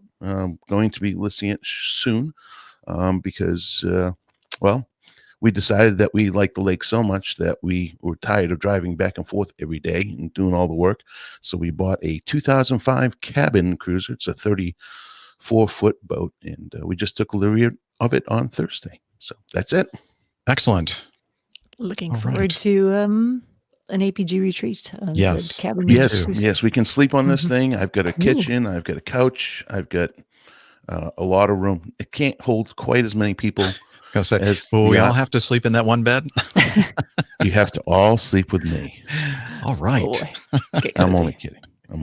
But yeah, it's full head. So full shower, full bathroom, full kitchen, cool. microwave, TV, my grill, of course. Microwave oven. Yep. So twin engine and very powerful and very, very comfortable. So we made a wise choice to buy it. So we're happy about it, and looking forward to the summer to use it. But we can use it all winter long too.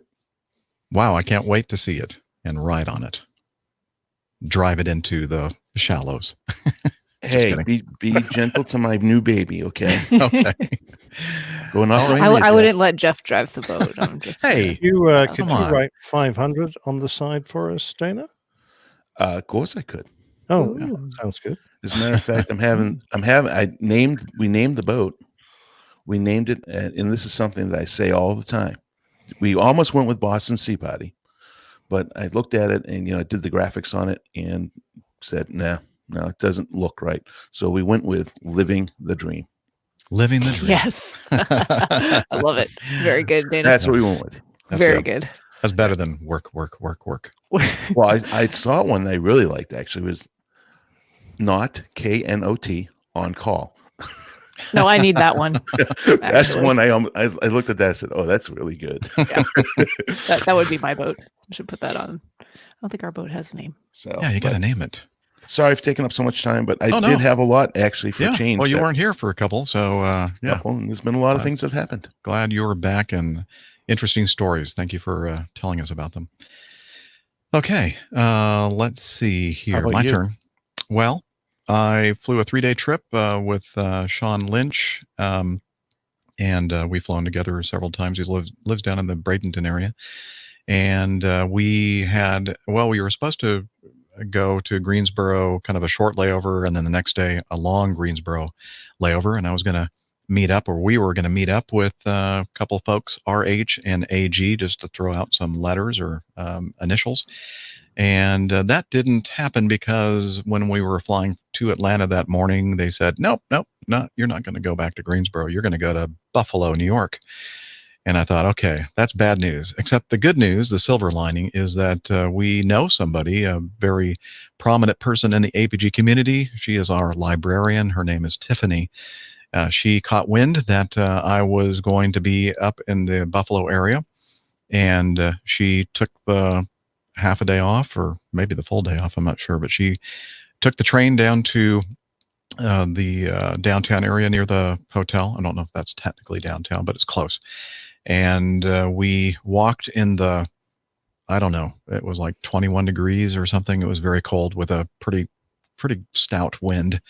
So I'm not sure what the wind chill was, but we walked over a few blocks to Dinosaur Barbecue.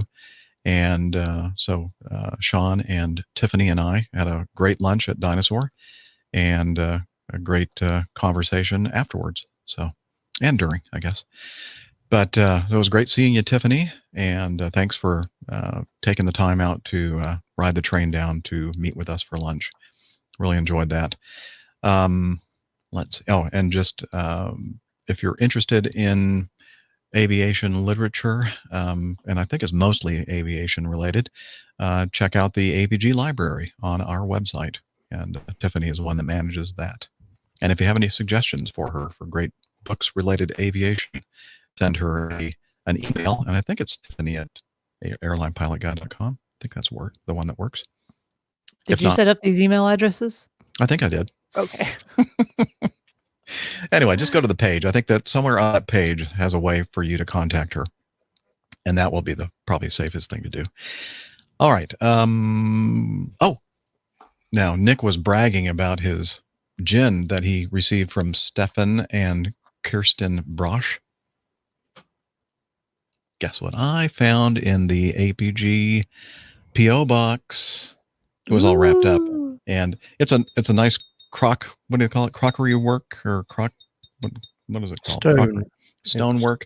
In other words, it's not very fragile, even though he had a lot of cushioning around it in the box, but it survived the trip all the way from Deutschland, and it is really good gin. It is, isn't it? Absolutely delicious. Yes. But thank you. Flavored. Let me see. It's a handwritten note that he sent. Dear Jeff, it's me, Stefan, speaking. We almost met at the Frankfurt meetup this September. I was very impressed with your intention to fly over for one night. You mentioned that you, let's see.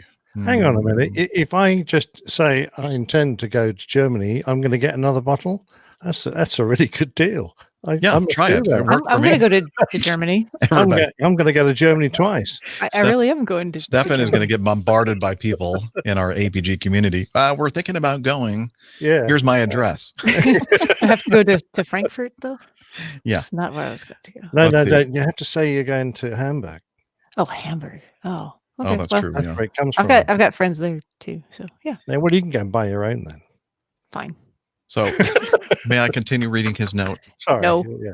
Oh, yes. Okay. You mentioned that you wanted to drink a Stein or two at the meetup. Well, Frankfurt is not well known for a Stein, also not my hometown, Hamburg, but we have a different Stein in Hamburg. You drink it on ice together with a light tonic like Fever Tree or Fentimans? I've never heard of Fentimans. Amphetamines? I tried that a couple of nights ago. The wrong week to quit methamphetamine. Anyway. Fentimans, not okay. Enjoy. Looking forward to another chance for a meetup. Greetings, Stefan. So, like real. See, if you're looking at the video, it's a real note. Nice. Handwritten. Okay. Speaking of that, I just got this. I'm checking my PO box more often now. This is from Josh Glaze in Tulsa, Oklahoma. See, real. You can hear. Mm-hmm. I see that he picked a font that's easy for you to. Yeah, thank you very much, Josh. He knows that I need all the help I can get. Hi there, Josh Glaze here from Tulsa, Oklahoma. Congrats on your upcoming 400th episode. I saw the enclosed item online and thought you might like it. It's a piece of the exterior skin of your favorite airplane. I'm going to try to put this on the camera. Oh, it's half-inch thick. I guess I know which airplane that came from. It's not quite a half-inch. It's like a quarter-inch, though. I mean, it's impressively thick. Wait a minute. Yeah. It's like cast iron, isn't it? Shoot. That's what she said. Wow. A delay. Yeah. Do with that what you want. Said. Yeah. It's from the L1011. It's from an Acme jet with tail number November 752DL. You probably flew it. I probably did. Thanks for all the great shows and looking forward to many more. And let's see. P.S. I included the card of the store where I purchased this item. Lance is a pilot with Southwest and does aviation art on the side. He's got a lot of great stuff on his Etsy site. Check it out if you're looking for some cool aviation art. And the business card says Wild Bird Art. That's every place you'd put an I, put a Y, and an E between. Well, anyway, I'll put the information in the show notes. That's much easier, isn't it? Mm-hmm. Aviation inspired art by Lance Lockhart. Very cool. So thank you for my. It's got the original paint on both sides, and that is solid. I ain't going to have a rapid decompression at all. I don't think we did anyway. And finally, last but not least, this is something I met up with Stephen Ivy. I'm gonna move the microphone here. Met with Stephen Ivy last Sunday afternoon, and after we had a nice lunch at Salt something bar, Lake City. No, called the Salt Company, or I don't know. Is Stephen here with us in the he in the was chat? earlier. He was. Maybe Anyway, he'll one of pop the in nice next. little, cool restaurants in Old Roswell. And afterwards, he said, "Hey, come with me to my car. I have something for you." And so he opened up the trunk of his car and handed me this very, very nice print. It is for those of you on the video, you can see that it's a beautiful airplane, very much like the airplane in the APG 400 logo, made up of all these nice words. But this is an actual, well, it's not a picture, but it's a artist rendering a print of the 727 and the older paint scheme of Acme. And also a very, very wonderful thing he did. He solicited comments from several people in the community, and they sent them into him, and he took the comments and printed them out and gave them to a young lady, the pastor of his church's, the pastor's daughter at his church, and she hand wrote each of the sentiments in slightly different handwriting. So it looks like all of you actually physically, wrote these sentiments all along the margins of the print. So mine is completely illegible then. Yeah. My actual. Yeah. The first time in your life, no, it won't be, because you didn't write it. Anyway, what a great gift. So I guess we need another one now.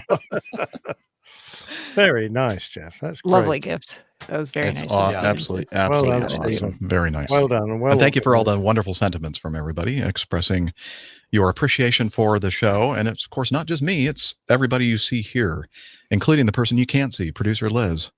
Okay, so thank you, everyone, for helping me continue this endeavor into the future. Excellent. Good job, Jeff. All right. And let's see. I'm just checking my notes here to see if that's all I was going to talk about. Yeah, I think so. Okay. We're cool to move on to the coffee fund? Yeah, unless I don't know what you want to do with that other audio. Save it for we feedback. can do that. Okay. Yeah, why don't we save that for feedback? Let me knock out the coffee fund quickly. It won't take long. That's what she said. That's what she said. Johnny, how much more coffee? No thanks. I love coffee. I love tea. I love the APG community. Coffee and tea and the Java and me. A cup, a cup, a cup, a cup, a cup. Oh, I see. This is like a miniature version of the Plain Tale. All of my co-hosts have left me to fend for myself doing the coffee fund, including Liz. I don't even see her. Anyway, Coffee Fund is your way to support the show financially. We have expenses here, all kinds of web hosting costs, media hosting costs, equipment costs, and of course, we do all these meetups everywhere, and that helps to offset some of the cost of doing that. So if you want to participate, as Richard Adams did, Randy Ward, George Leslie, Mazuz Karim, and Colin Goon did, they used the classic method. And if you want to become a patron of the show via Patreon, we don't have any new patrons since the last episode, and that's fine. We do appreciate everyone's participation in the Coffee Fund cadre, or the Coffee Bar Club. And if you want to become part of this great group, please head over to airlinepilotguy.com/coffee. Again, airlinepilotguy.com/coffee. You'll be glad you did, and we will too.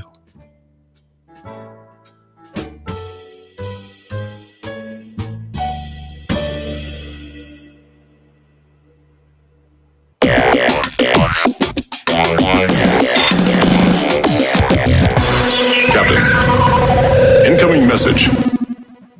Okay, feedback time. Now, let's do that special piece of feedback that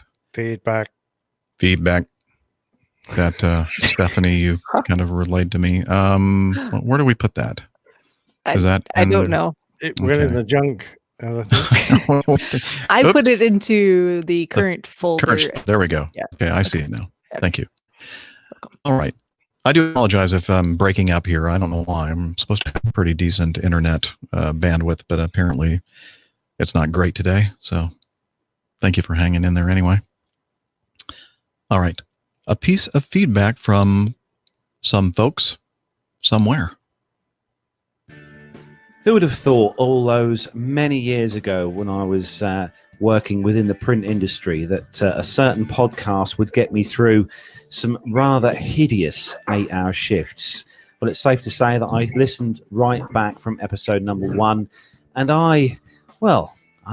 what I'd like to say is a big fan of the APG show, and I'm so incredibly proud of you all there at APG to reach the milestone that is the 400th show. So you inspired me to start our show, PTUK, and I still love and listen to. Don't put that blame on him. That's a bit harsh. But I still listen to APG every week and love the show. So on behalf of me, Carlos here in the PTUK studio, I just want to wish you guys a very, very happy 400th show. I mean, I don't know what to say, really. I mean, Jeff, I've been very lucky that I've got to meet you a couple of times. Dana, obviously, we got to meet up when we were at Farnborough. Dr. Steph's actually sat next to us here in this very studio, which is almost unbelievable. And obviously, Nick, well, I mean, he's a legend in his own lunchtime, isn't he? There's no two ways about it. I suppose the only thing I would say really is it is such a privilege to be considered part of your amazing community family that you've created. I think I speak for us all when I say it's just, but you know, we're so lucky to be part of that family. It's such a great community, and it is something I know you deny this, but it is something that you are responsible for. This is all your fault at the end of the day. So to Jeff and obviously the amazing team that he's with, thank you so very much for creating APG and for producing such high quality content every single week. 50%. Oh, yeah. My apologies, 50%. It's a real pleasure to call you my friend. Congratulations on your 400th, guys. Yeah, it's absolutely fantastic, Jeff. What an achievement. And you're one of the only captains, actually, that's slept in my bed in my house. That's what she obviously, said. Obviously on your own. Well, I assume it was anyway. So I feel like I did pop out for half an hour, but yeah. I feel like I need to do that. Yes, family show, ladies and gentlemen. Family show. Yes, quite. But seriously, though, your inspiration for us doing the things that we do is incredible, and we never forget that. We never forget where all the, well, I won't say where all the good ideas came from, but certainly the ability to do this kind of thing every week. And you know, as we all know, it takes a lot to do. Yeah. So wishing you, all of you on the APG, a fantastic 400th show. Yeah, Jeff, Nick, Steph, Dana, and Liz. You guys also got me into this podcasting thing as a listener, and look at us now. We're, coming down on our 300th.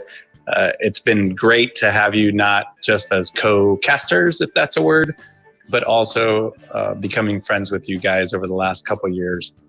Thanks for mentoring us, showing us kind of the way it should be done. And despite the fact that I do actually have my coin today, look at I will still buy you guys a round of drinks next time I see you. So congratulations on 400. So for me, Carlos here in the PTUK studios with Matt next to me and Nev and Armando, wishing you a very happy 400th. I think we should say 3 cheers. Hip, hip. Hurrah! Hooray! Hip, hip. Hurrah! Hooray! Hip, hip. Hurrah! Hurrah! This is With a working delay. really well with the satellite delay, isn't it? Brilliant. Anyway, That's it. congratulations, APG guys. Woohoo! Take care. Bye-bye. Bye. Oh, thank you so much. Thanks, for the- guys. Well done, guys. Thank you very Yeah, much. very nice. Very nice.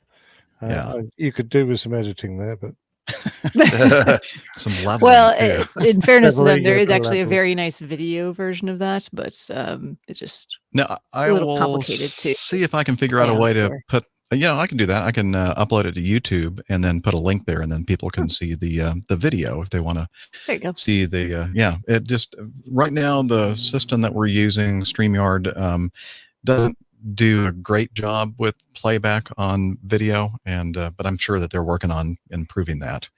It's getting better all the time, isn't it? Yeah, it is. Yeah. It is.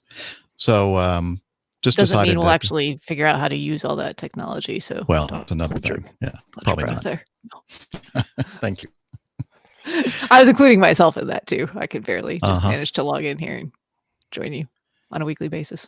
So. No, I think we're doing okay. We're doing okay. Yeah, and they give health advice as well. If you look at the bottom near Leeds studio, there's having issues. So there you go. That's health advice? What kind of issue? Mental health advice, I think. Psychological, yeah. I might have to click on that, actually. I won't do it now, though. Don't worry. Okay. I take you out of the studio if you do. Like, bye. Actually, I think they do because we're using their servers to do all the recording of this and distribution to YouTube and Facebook. I think that I don't know if they're always monitoring it, but there are times where they are, because I've had really great feedback from them saying, "Hey, we noticed that you were having trouble with this, and we're working on that. We're not sure why that happened. We do apologize." That kind of thing. So, well, if you're really listening, guys, can you make me more handsome? I know it'll be hard, but could you try, please? They're not magicians, man. Yeah. Oh, surely there's some sort of filter they could use. Anyway, so thank you, PTUK guys. I think It's a good thing this is an audio only, or audio primary podcast. Do you know that I actually put that in my briefing? What's that? My captain briefing for the issues? flight attendants. That when I talk about the passengers in the back and make sure if there's any issues in the back that's going to go on, I always say I have a face for radio, not for public TV or whatever else I say.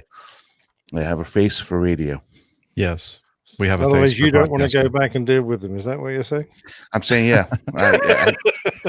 Social. That's why I say I don't have a face of social media. I just have a face for radio. So we'll get the right people involved. That's what I always say. So the appropriate people. Appropriate people. So okay.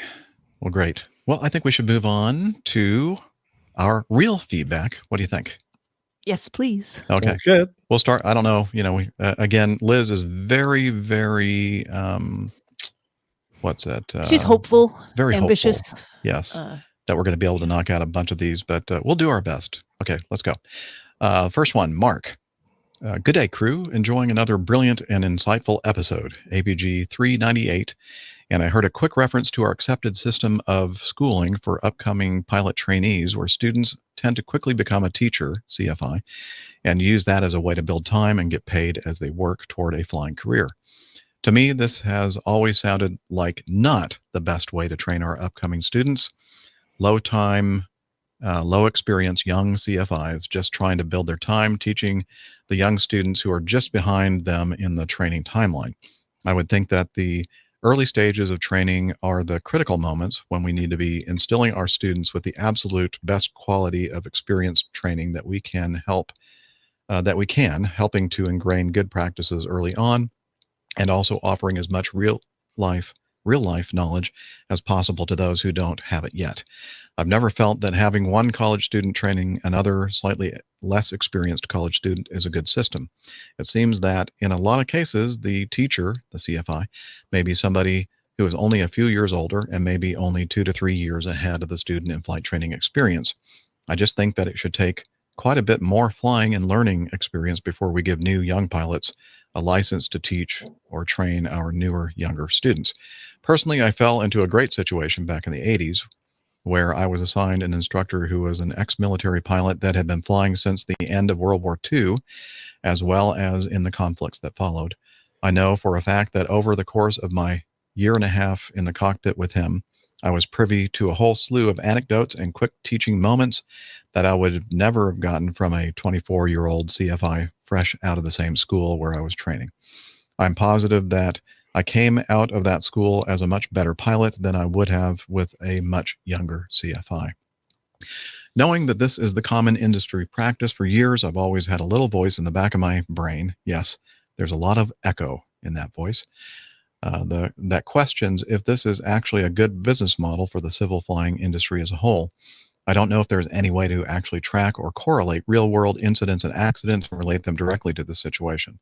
But I'm constantly curious if the general flying public wouldn't be better served or turn out as better pilots if they were trained by seasoned teachers with more real-world experience, i.e. we have fewer accidents and deaths in civil aviation if the latter were true. Blue skies, severe, clear, and $100 hamburgers for all, washed down with a frothy IPA. Of course, Mark. I think Mark makes a good point, and I have a feeling we all agree, but not sure exactly how to get to that point. I'm actually not sure I agree 100%. Oh, okay. Well, what do you think? I'm going to take Steph? a dissenting view here. Okay. So I think this is just very dependent on the individual who is the CFI. Just speaking from personal experience, I've kind of had a range of CFIs ranging from folks who were not going on to an airline career, who chose to just be instructors, and they were fantastic and excellent. And I've also had that 24-year-old CFI kind of fresh out of school who was probably one of the best CFIs that I've had. Very knowledgeable, confident, lots of it, for not having a lot of time potentially.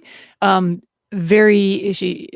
basically were able to make up for that in terms of their amount of knowledge and experience that they've gained from talking to other people, from studying, from and really being consistent and methodical in how they approach things. So I think it just depends on the person. And I've definitely seen kind of the opposite of that too, in both cases, where people have been an instructor for a very long time and maybe aren't still the greatest instructor, and people who have been an instructor for not a very long time and still not a great instructor.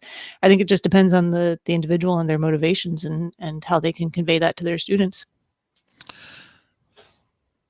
I agree and disagree with you, Dr. Steph. Fair enough. I actually responded back to Mark, and I agree that the individual, in any industry, in any business, if you get an individual that is very good at what they do and cares deeply about what they do, then you probably end up with somebody that does a very good job. Mm-hmm.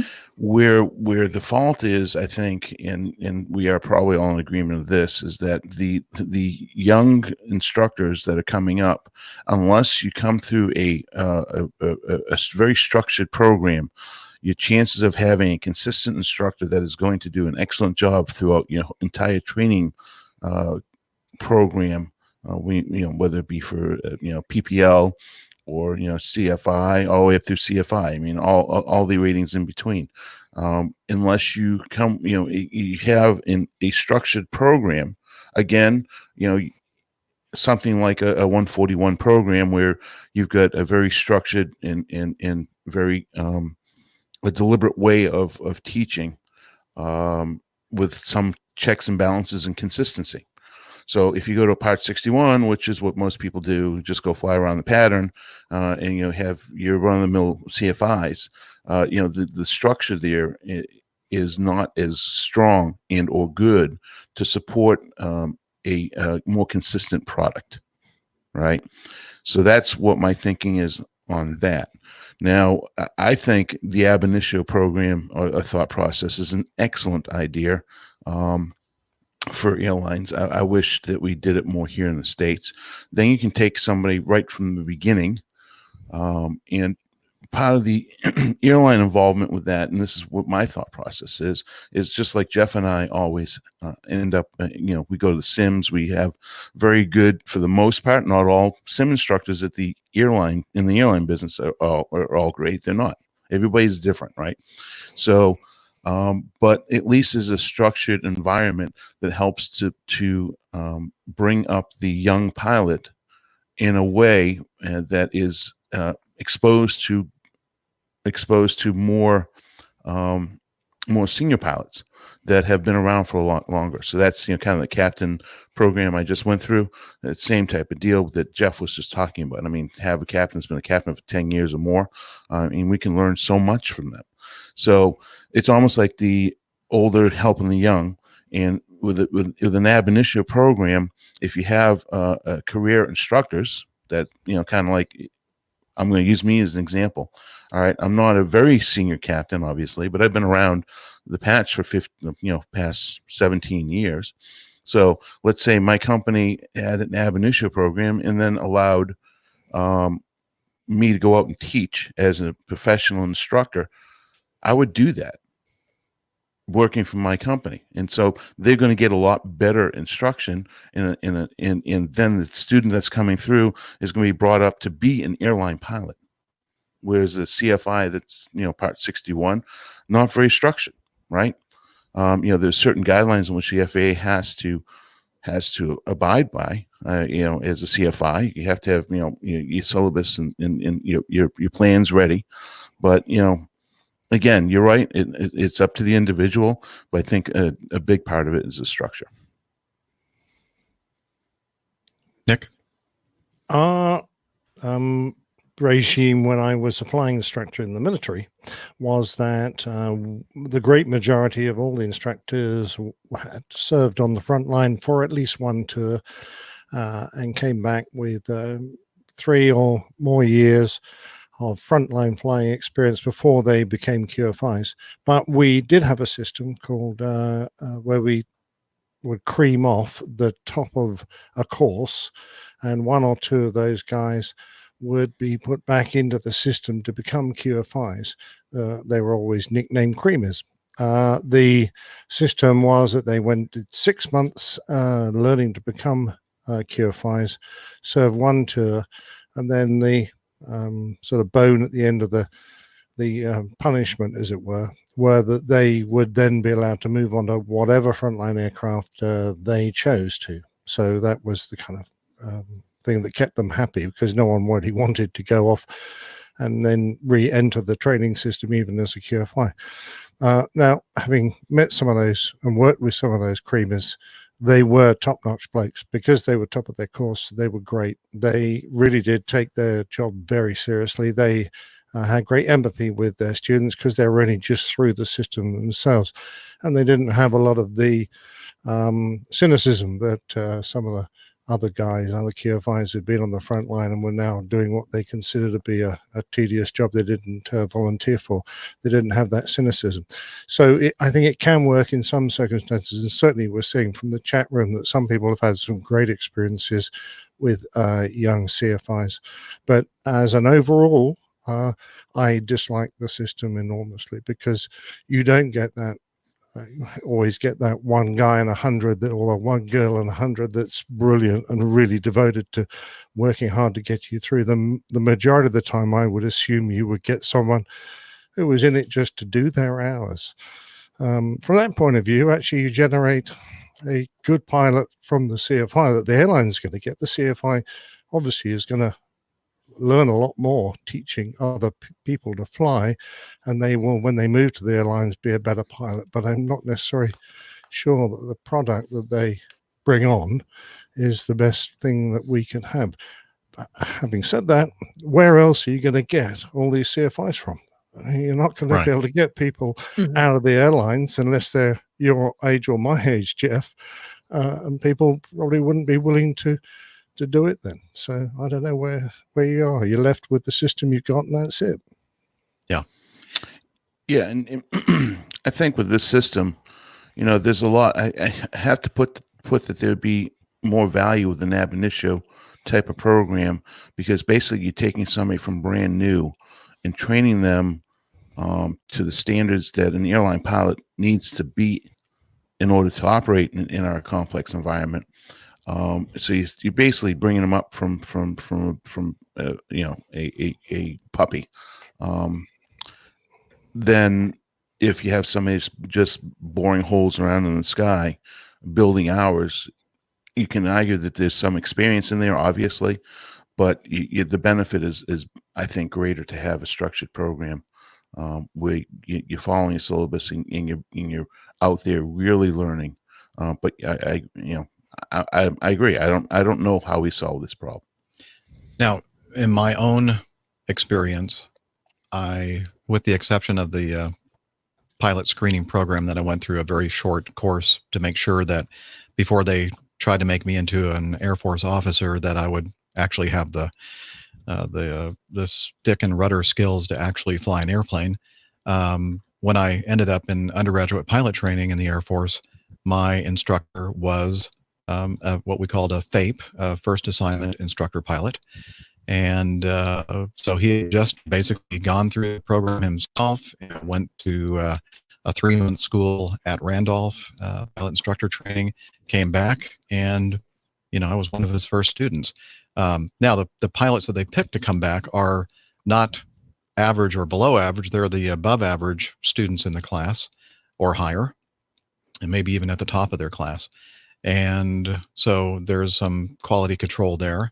It doesn't necessarily mean they're going to be a good instructor. Do they have a lot of experience to give me? No, because they just went through the program, the one that I'm going through right at the moment. But I thought he was an excellent instructor. And I think a lot of it has to do, as you mentioned, Dana, with structure or non-structure. The Air Force, the military pilot training programs are very structured, just as a 141, Part 141 school would likely be. So that probably has something to do with, the quality of the instruction. But I turned out okay. So I guess, I'd like to have the best of both worlds, I guess. But unfortunately, we are where we are, and we have to, just do the best we can with, with the system that we have at present. And at the end of the day, you as a student are the customer. And if you are not happy with the way that your instructor is teaching you or not getting along with them, you are the customer. You're the person paying. So you can always go ahead and unless you're in the military. Mm-hmm. And we're having that exact discussion in the chat room right now because, it won't always have to do exactly with, proficiency, knowledge base, that type of stuff.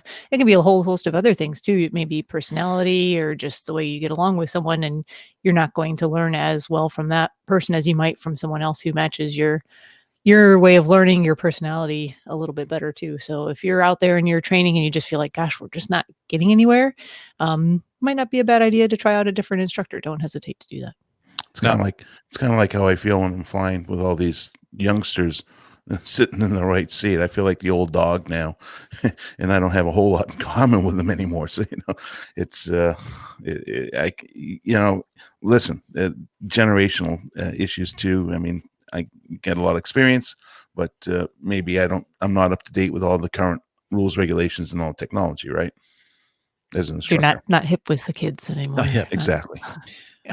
I have to say that, the fundamentals of flying and formation and navigation and all the aerobatics and stuff that I learned from this very young first assignment instructor pilot were great.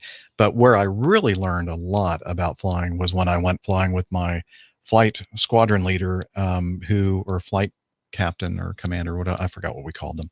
I was the assistant flight commander, and I guess he was a flight commander. He was an F4 guy, and he was the one that taught me about flying an airplane smoothly and aggressively. And I learned so much from just flying with him because of his experience than I learned from the FAPE in my initial training. But a smooth Phantom pilot, that's a rare beast. Yeah, he was a great pilot. Yeah. I'm sure you're a smooth Phantom pilot as well. Oh, I drip a bit. Yeah. I'm very smooth. Unfortunate. All right. That is more secretion going on here. Before it gets completely out of control, I think we need to play this week's installment of the Old Pilot's Plain Tales. And it's entitled The Highest Honor. Take it away, Old Pilot.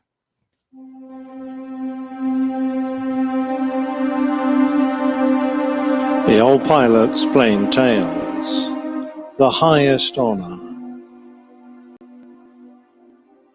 I'm recording this on the 11th of November, a time when my mind turns to those who have fought for our freedom, and particularly those who gave their lives in the skies during the Second World War.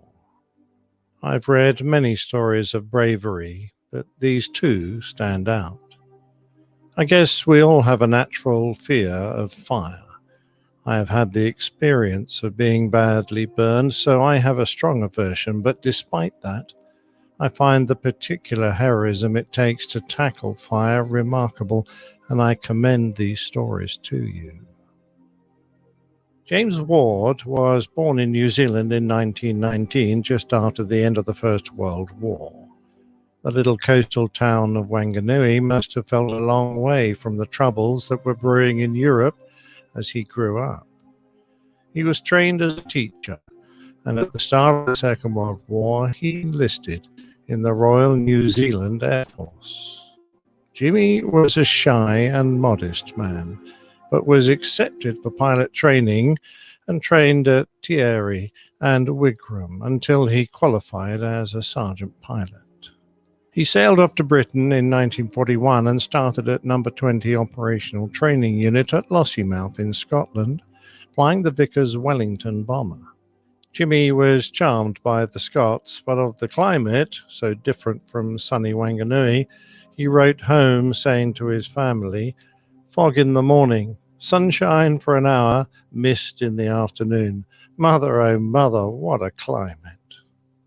Before long, Jimmy Ward was posted to No. 75 New Zealand Squadron as a second pilot, serving on Wellingtons and flying operational missions. The New Zealand government had ordered 30 Wellingtons before the war, but when hostilities commenced, they offered the aircraft to the Royal Air Force. The Air Ministry reformed No. 75 Squadron with the Kiwis as the nucleus. As an aside, the squadron number would be retained by the unit and returned to New Zealand with it after the war, the only squadron ever to be given this honour. The RAF would not use the number again. It was the 7th of July 1941, and Jimmy was on his 6th flight, peering through the astrodome of a Wellington bomber at the Zuyder Zee, a sheet of silver some 2.5 miles below them. Squadron Leader Widowson, a Canadian, was at the controls, and with them were their crew, a radio operator, navigator, and some gunners. Behind them lay Munster, where their bombs had fallen. It had been a fairly placid flight. The flak hadn't been that bad, and their job was nearly done for the night. But as they turned for home, a German Me-110 pilot had picked out their silhouette against the moonlit sky, and unseen was closing on them. Suddenly their world was lit up as tracer rounds whizzed past the nose, and then the Germans' cannon shells smashed into the fuselage and the right wing as the Wellington shuddered. The bomb bay doors gaped open when the hydraulic system failed. The radio was wrecked, as was the aircraft intercom, and smoke and fumes filled the aircraft. When the black shape of the Messerschmitt turned away, its long belly exposed, Box, the tail gunner, spotted it and squeezed off a long burst from his twin Browning 303 machine guns. He watched flecks of light sparkle on the German aircraft as he struck it, and the Messerschmitt roll onto its back, beginning a leisurely spiral dive as black smoke poured from its wings. On board the Wellington, they were all looking with horror at a long tongue of bright flame that was spurting from a split fuel pipe beside the starboard engine. The licking flame cast a ruddy light into the cockpit, and the skipper peered back to see what was going on. Realizing how serious it was, he banked the Wellington round and pointed its nose parallel to the Dutch coast.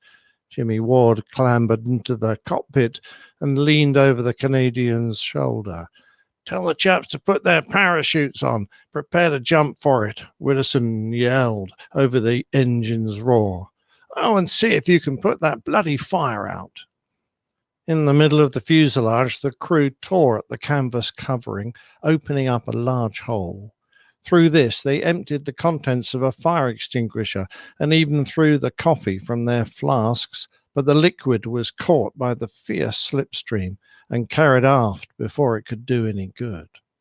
Widowson suggested that Jimmy might make a hole and lean out, but the lattice of the geodetic design was too strong to break. Looking out of the Astrodome on top of the fuselage, Jimmy could clearly see the fire burning fiercely, and he's told his mates that he was going to jettison the dome and climb out with an engine cover, which he would use to beat the flames out. There was an immediate argument, but Jimmy Ward was adamant. "Well, at least take your parachute." "No, I can't," came the reply. "Too much wind resistance." "Take the bloody thing, you fool," they replied. "Oh, okay." They tied a rope from the dinghy around his waist, and as he squeezed out through the small hole, his breath was taken away by the howling gale that met him. Inch by inch he crawled out, hampered by his thick flying suit and parachute. The top half of his body was hanging out, and he could see the flames below him along the wing, 6 or 7 feet away.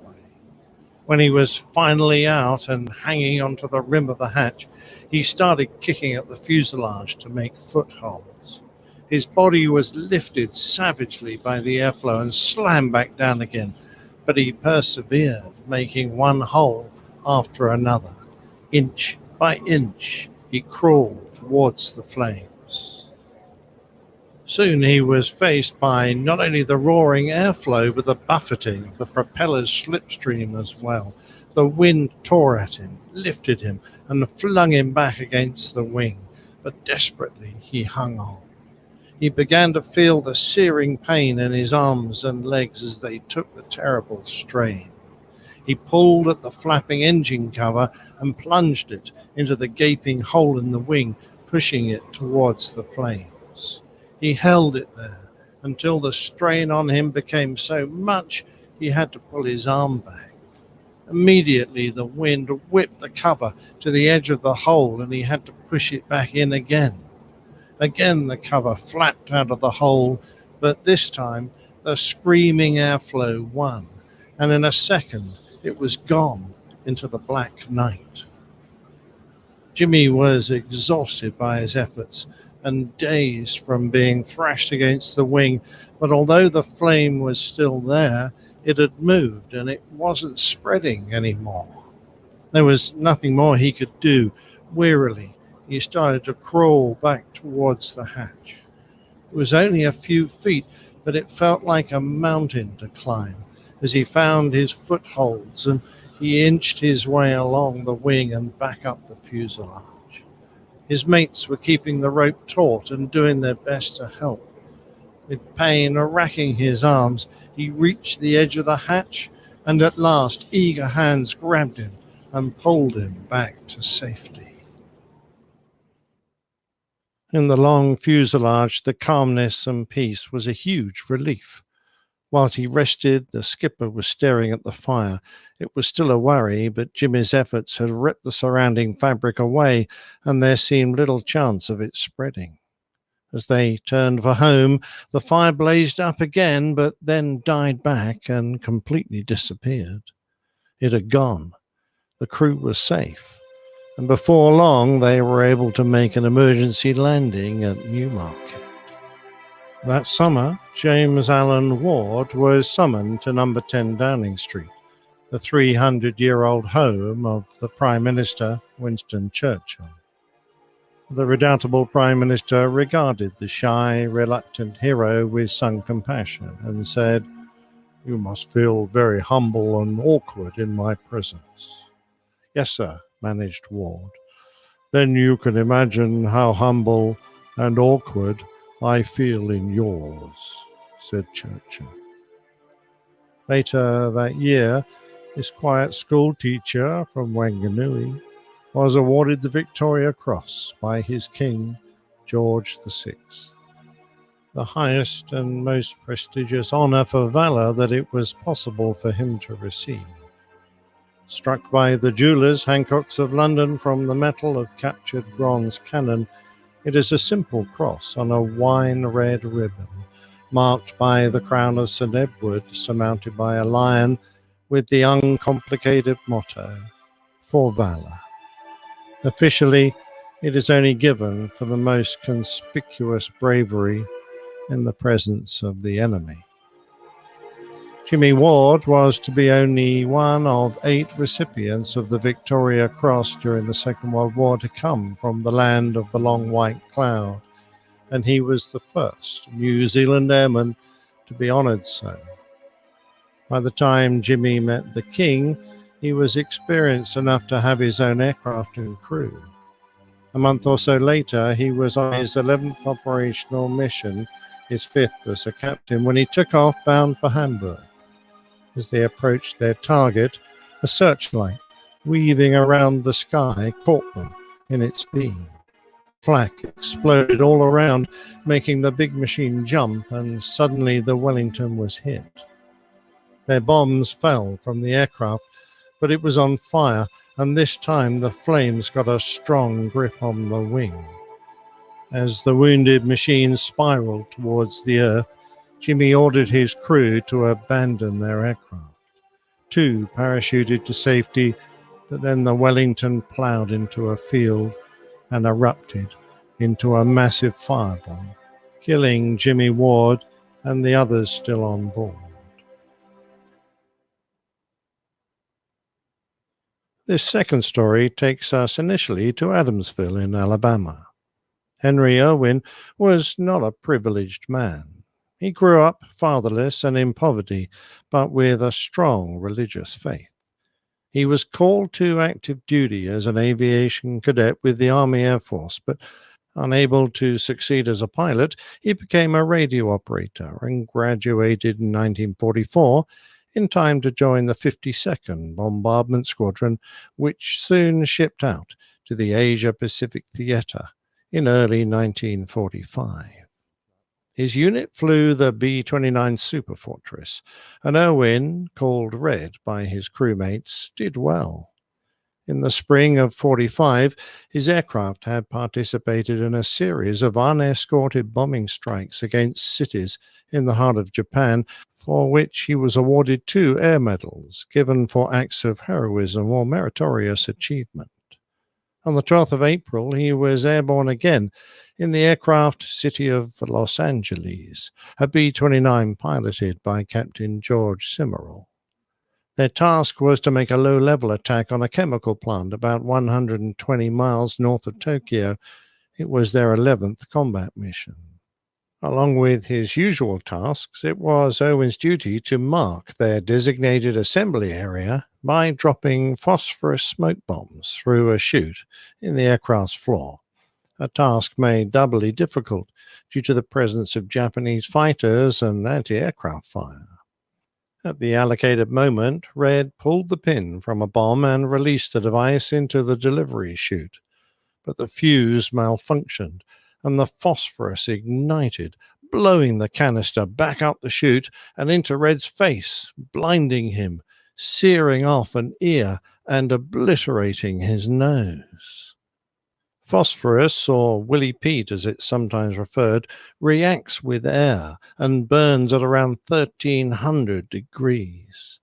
It's an extremely effective smoke producer and has vicious anti-personnel properties, not only from the appalling burns it leaves, but due to the toxic nature of the chemical when absorbed into the body through the wounds it creates and the effect of the smoke on the lungs. The aircraft was immediately filled with dense smoke. It was so dense that the pilot couldn't see out or even read his instruments. Red Irwin was aware of the terrible damage that phosphorus could do and feared that the chemical would burn through the floor and into the bomb bay below, igniting the weapons there. In a selfless act of pure heroism, although completely blind, Red felt around for the burning bomb, and picking it up, he crawled around the gun turret that lay between him and the cockpit and headed forward. Although his face and arms were covered with burning phosphorus, he continued on until he found his path blocked by the navigator's folding table. He shifted the bomb into his right arm and held it against his body whilst he used his other hand to release the table catches and lower it. As he did so, the white-hot bomb burned through his arm and rib cage, through his flesh to the bone.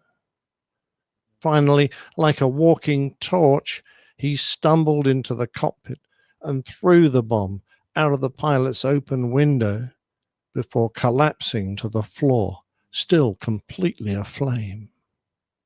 As the smoke cleared, the pilot saw that they were heading for the water, and he wrenched the B-29 out of the dive with only 300 feet to spare.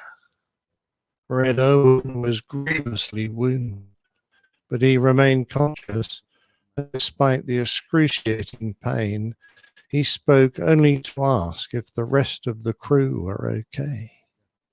His horrified colleagues extinguished the flames and tried to administer first aid, but whenever his burns were exposed to the air, the phosphorus started burning again. On landing back at Iwo Jima, the medical personnel who examined him expected Owen to die. Because of this, the Army Air Force approved Owen's award of the Medal of Honor in a matter of hours, so that a presentation could be made while he still lived. But there was no Medal of Honor available in the area. A plane was immediately dispatched to Hawaii, where an award was on display in a glass case. Unable to find anyone to open the case, his comrades broke into it, pocketed the medal, and flew back to Owen's bedside for the presentation. Incredibly, Owen survived, and he was evacuated to the States, where he endured 41 surgeries over 30 months, but they managed to restore his eyesight and the use of one arm. He received a disability discharge as a Master Sergeant in October 1947. For 37 years, Owen served as a benefits counselor at the Veterans Hospital in Birmingham, Alabama. He passed away in 2002. Whilst he lay swathed in bandages in the hospital at Guam, General Hap Arnold wrote of him, "I regard your act as one of the bravest in the records of this war."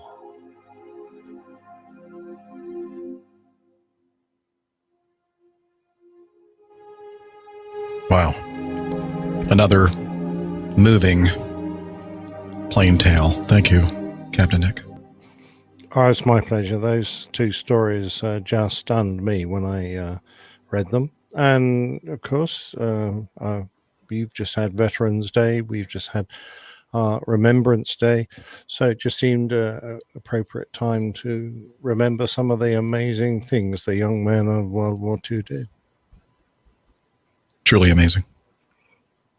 And especially for you who has, as you mentioned in your plain tale, has experienced the pain of fire. Yes, a domestic accident. No, don't get, please, no one. Wasn't World War II and the bomber and no? Similar? No, I may look old, but no. I had just completed a long and arduous training course, and was having a barbecue in the back garden, and needless to say, it didn't go well. But I'm here to talk about it, which is great. Wow. Fact is that anyone, I think, who has to deal with fire deserves respect. I mean, out in Australia right now, and in California, we've got those brave guys and girls who are tackling those amazing bushfires, forest fires, and there have been loss of life. So, you know, the heroism continues, and it's not just there in the war years, but certainly that's something that we tend to remember this time of the year. Mm-hmm. Yeah. Okay, let's move on then. Try to knock out some of this feedback. We have about 37 minutes left in our show, so we'll try to quickly make it a 4-hour show for the 400. We could do that. We could 400 minutes worth. Yeah. There you go. What does that work out to be? That's a lot. That's a lot longer. That's what 5. Yeah. That's 60, no, I don't think we can do that. No, let's don't do that. Yeah, we ruled against that. I'll be drunk by then. That'll be the problem. You said about almost 6 In hours. that Right? case, carry on. Okay. Kelly writes, APG crew, just wanted to take a minute to congratulate you on reaching this fantastic milestone. I eagerly await each week to listen to the latest episode and try to join the chat room when my work schedule allows. I hope to be part of whatever epic celebration you plan for the 500th. So congrats and keep it up, Kelly Kirk. And I believe he's with us today, isn't he? I think I saw him in the chat. I'm not sure. But Kelly, if not, thank you very much for those nice sentences. And we are going to move to 7. Hi, ABG crew. This is Emily. I wanted to stop by and just thank you for the amazing work you do with the podcast. After 2 months of flight instruction, I passed my private pilot check ride last week, and I'm quickly off onto instrument training. Woohoo! Congratulations, Emily. Yeah. Oh, I guess that deserves some of this. Brilliant. Brilliant. Awesome. I have a 90-plus minute commute to the airport I fly out of. Steph will understand the lovely Chicago traffic I endure. Ugh, sorry, Emily. Yeah. And you guys keep me motivated, informed, and in high spirits during hard days. I'm trying to fly at least 3 to 4 times a week with the goal of making it to the major airlines as soon as possible. Before I started seriously considering pursuing this career, I found your podcast in attempts to better inform myself about the industry. You joke about 50%, but to an amateur like me, it seems much higher. Good. We're fooling them out there, aren't we? Anyways, keep up the amazing work. You can we'll fool some Emily of for the- much longer. Yeah, she'll be writing in to say, guys, You can fool some of the people some of the time. Yes. So don't, thanks for listening, but go ahead and move on to something else.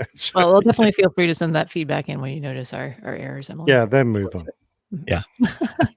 And Liz, just make sure you just throw those into the trash, like all the other negative emails that we get. That trash is pretty full. It is. No, actually, we really don't get any. So that's not. Please don't send. We like the fact that we don't get a lot of negative feedback, so thanks, Emily, and good luck with your journey. And good luck with that Chicago traffic. Oh yeah. Well, not much you can do about that. No. But move. Yeah. 8. Brent Brackhop, I think is the way you pronounce his name. If you have a beverage on hand, hang on. All right. I have a beverage here. Hobgoblin IPA. Okay. Very nice. I'd like to say cheers. And cheers. Thanks. Cheers. Cheers. Thanks for a fun exploration this past weekend. My 9-year-old son wanted me to stop by the Air Museum at the Willow Grove Naval Air Station near Philadelphia after his swim meet and reminded me of the plane tale, which was about the pinching of aircraft. You have a smart young man, son. Last summer, we listened to One of Our Aircraft is Missing and especially got a kick out of the helicopter landing on the White House grounds in 1974. During my next trip at work for another Acme-type carrier based at Newark, I found an Air and Space magazine another pilot had left behind. It had an article about that event and mentioned the helicopter is now at Willow Grove Naval Air Station, including a picture of number 62-1920. We drove by the base shortly afterwards, but couldn't see the helicopter from the outside perimeter. So this past weekend, months later, after swimming, a retired U.S. Air Force colonel volunteer at the NAS Museum was shocked that he had not heard of the helicopter story. Long story short, he offered to escort us on the base. We quickly found the Iroquois Huey 62-1920 with some patched bullet holes that the old pilot told us about the previous summer, and really enjoyed the mission completion of the plane tale story. Oh, isn't that brilliant? That's Yeah. fantastic, isn't it? That's amazing. And very cool. We'll have he had a picture that he included we'll have those pictures in the show notes, including one of his son there, it looks like. Looks like he's having a good time. The frame. Yeah. Yes. Dad, don't take a picture of me. Anyway, so what do you think, Nick? It's nice to have kind of a full circle kind of ending. Oh, absolutely. This was like the lovely chap that went and found the gravestone of Eugene Bullard, the very first black fighter pilot in the whole world, who was son of a slave family, and found his gravestone in Flushing Meadows in New York, and took a picture of it for me, which was brilliant. I've got that, and I shall have to. I haven't done it yet. I'm sorry, I've been a bit lazy. That's what us retired people do. We're lazy. I shall put it into the Plain Tales page on that story, so that there's a little bit of extra added on. So it's absolutely brilliant, and I really do appreciate it. It touches me and makes me feel, really that it's worthwhile telling these stories when people get personally involved in them and actually go and find the aircraft. Which reminds me, I've had one from a listener in Israel who has seen the MiG 007 from the Plain Tale 1 or 2 ago. That might have been the last one. Yeah. Neat. And he even went to the point of inviting me to Israel to go and look at it as well. So I thought that one was brilliant. Why I may not? well take him up. Yeah, absolutely. I've got nothing else to do. I sit here and yak at you folk, but I could give that a miss for a week or two. That'd be super. And he's never coming back. Yeah. Joking. Strike 2. HR's keeping count, huh? We'll tally. That's those all over right. She here. can't count past 2. That's true. 1. It's true. It's true. That's all I got. Yeah. Okay. Well, thank you very much for that. And moving on quickly to 11, Sam says, "Greetings, APG crew. I have a wonderful update. Last year, when I checked in about my piloting journey, I had passed my multi-engine commercial certificate. Now I am checking in to tell you I've passed my certified flight instructor check ride on Saturday, November 9th. Yay. Yay. And he's in the chat room, I believe. And I responded to Sam as well, and I said, "Congratulations, Sam. Welcome to the club. Welcome. Congratulations. Just awesome news." Yes. To say I am excited and happy is an understatement. I want to thank all of those who have been a help over this last year. I especially want to thank the crew of APG. Without all my friends, family, and the APG crew, this would have been a far greater challenge. I frequently use the APG show and Airplane Geeks too. I don't know if Max is still here or not. I think he had to leave. To help calm down and recenter on the wonderments and passion of aviation when things got a bit overwhelming. Between major changes at work, personal and family health stresses, and the stress of getting ready for all the CFI exams, it's been a trying year. Captain Dana, you are always someone to look up to who went a similar path as I am. Words cannot express how thankful I am for you being part of this journey. From afar, you are an inspiration. And I read that, and I was very, very touched. I mean, I'm sorry that I'm an inspiration to you, that you look up to me, because, man, I'm not somebody to look up to. No, I'm really only kidding. No, but seriously, Sam, I mean, I am super proud of you. And this is the exact reason why I'm involved with this show. The exact reason, to try to encourage people like yourself, Sam, to go ahead, pursue it, and live your dream. Just like the name of the boat, living the dream. So there you go. So congratulations. And the money, of course. Well, there's always a plus side for the money. That's a very good plus side. However, every time I put on that uniform, I enjoy going to work. I enjoy, most of the time. I'm talking about the money from the podcast. Yeah. That's why you're here, right? Oh, that's right. You got the check that went out the other day. I got that check in. By the way, it was awful rubbery.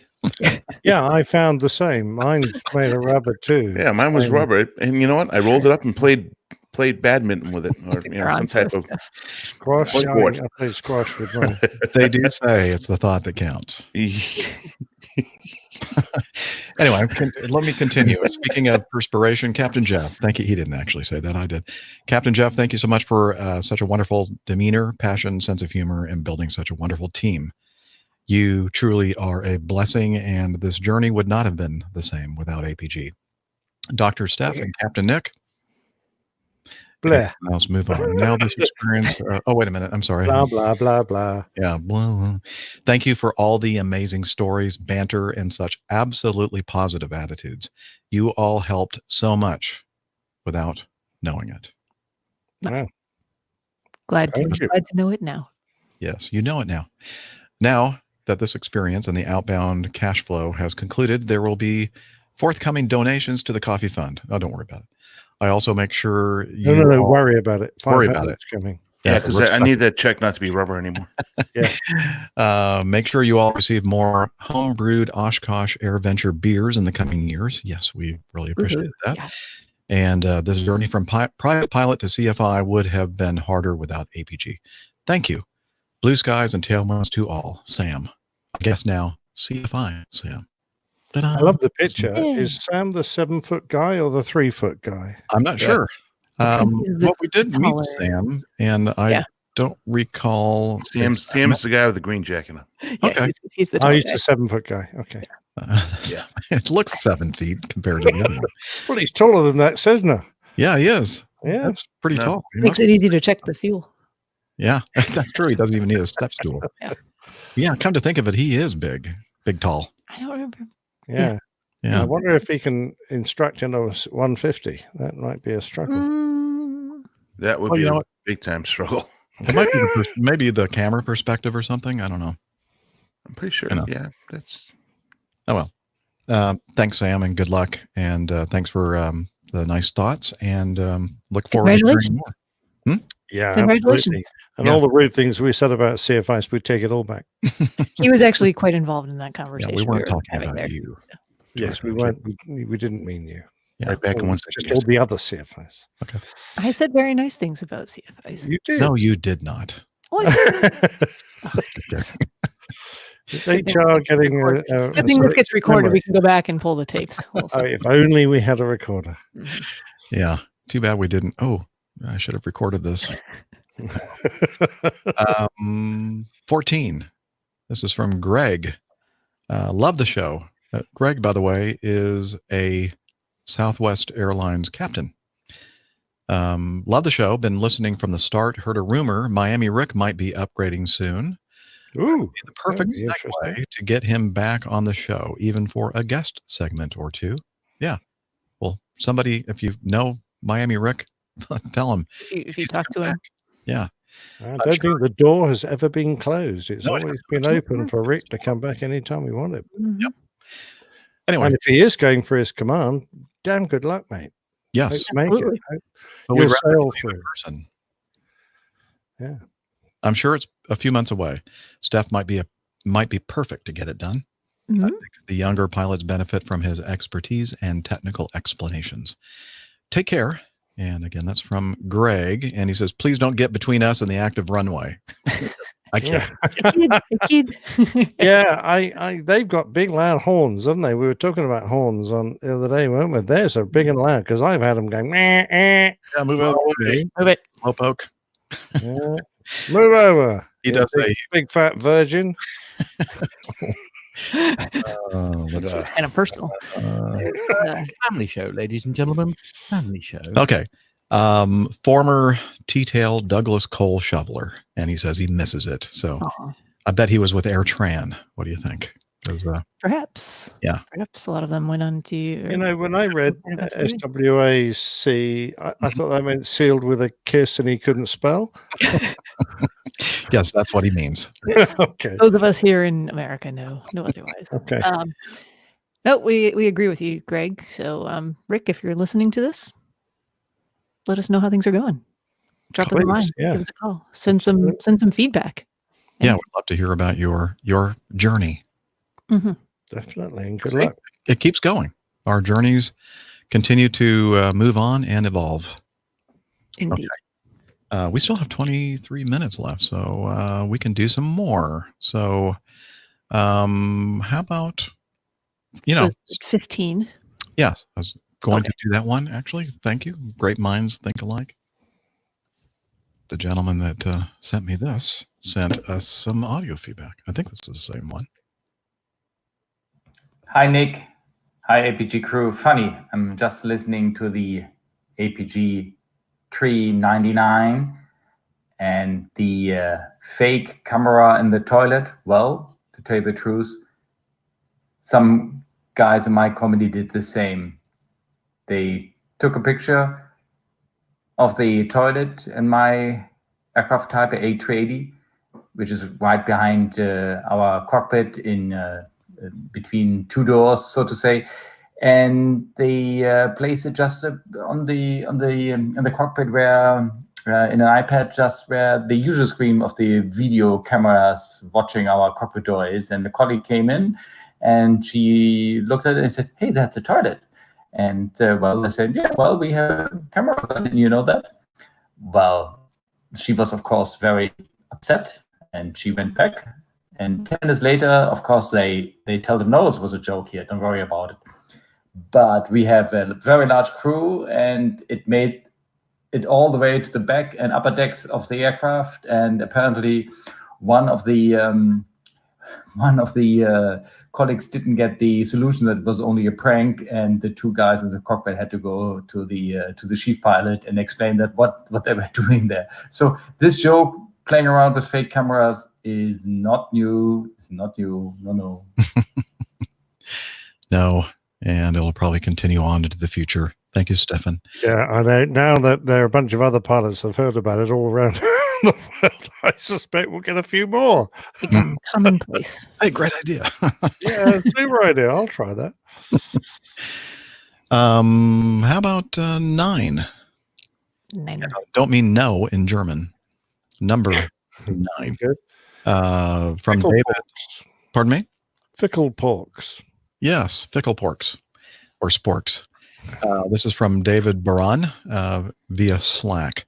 There was some discussion on the last APG about the 737 pickle forks in China.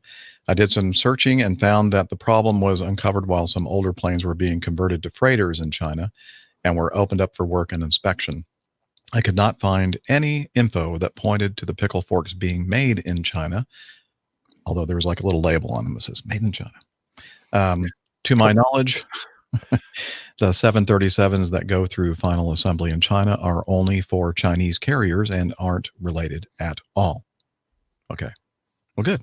Thank you for straightening that out. Back above 50%. Yeah. Thank you, David. We do appreciate that for sure. Yep. Let's see how. Although the fact checkers used to speak with a much more pronounced accent. Yes. The old fact checkers. I miss the fact checkers. Yeah, it's been a There long we go. time. If you're listening out there, fact checkers, we need some fact checking. Exactly. Fat chicken. Oh, fat chicken sounds good too. That's Yeah, I like actually that. what it sounded like. Lunchtime, Fat isn't it? chicken. I'm hungry. Me too. Mhm. Don't know if you've been hearing my stomach growling. I finally got a chance to. Oh, there's steak and kidney cooking out there. It smells gorgeous. The what? Steak and kidney. Whose kidney is it? Oh, well, mine aren't much use anymore. So I cooking your own donated kidney them. right There are a lot of things in this world I eat, but kidney, nah. Really? Oh man, you're missing out. Oh, I know I'm not missing anything. Oh, you are. Well, I'm inviting myself over for dinner, Nick, so I'll just have an extra plate ready. Good for you. All right. Well, speaking of kidney, Jonathan. Dr. Steph could probably get some kidneys for you, Nick. Yeah, she could. Fortunately, not my area of expertise. You don't poke no kidneys, huh? No. Okay. Hopefully. He'd be way off. That would be bad. Yeah. That would be the equivalent of, a landing in the grass next to the runway. Little excursion with the Little excursion. Yeah. It was foggy. I couldn't see what I was doing. Jeez. Jonathan writes in with this. Dear Captain, Jeff, and crew, flying an Acme Mad Dog from St. Louis to Atlanta this week. We spent a long time sitting at the gate because of the captain said, ice balls. Not regular snow, ice balls. The catch, he said, was that de-icing fluid doesn't work with ice balls. I fly a pretty fair amount out of MSP, Minneapolis, St. Paul, Minnesota, where snow and ice are certainly common, but I've never heard of some sort of wintry precipitation not working with de-icing fluid. Is this an example of not having the right type of de-icing fluid on hand? For example, type 1 versus type 3 or 4? Or is this something else entirely? What knowledge can you drop on all of us? Blue skies and tailwinds. Jonathan in Minneapolis. Now, the only thing I did get a picture. I don't know if you can see that. I was thinking ice balls, but actually these are snowballs. It's a snowman. And I'm thinking that's the only snowballs or ice balls that I know anything about, or those ones that you can make, like that you put in a drink, like bourbon or whatever, and they're like just a beautiful. Oh, like the fancy ones, the nice big round. Yeah. Yeah, that's a all nice ice ball. for your. Mhm. But I took the liberty of looking at what we have available to us. Did you see ice balls in there anywhere? I did not. I see. I didn't. I see. I have to get back to it now. Oh, ice pellets. Mhm. So maybe he was saying ice pellets, or maybe meant hail.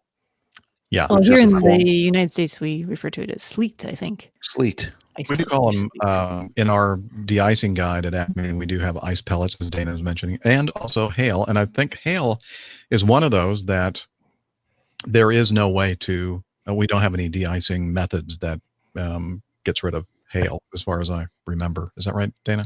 I'm looking at it right now. Generic Type 4 and Clariant Safewing Type 4. You have a holdover time of 14 minutes. That's at zero degrees. Of course, that would change depending on your temperature. Yeah, so that's moderate ice pellets or small hail. Small hail. So I guess maybe if you had, I think we cracked it. It was bigger than small hail. So he decided to call it ice balls. Yeah. I don't know. We've not. So to answer your question, Jonathan, nope, we've never heard of ice balls. Grapple? I never. Although I'll get them sometimes in a very cold bath.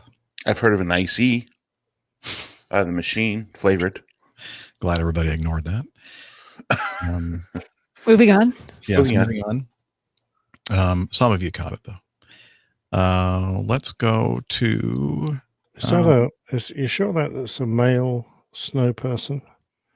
I suppose if they had ice balls, it would have to be. Thank you.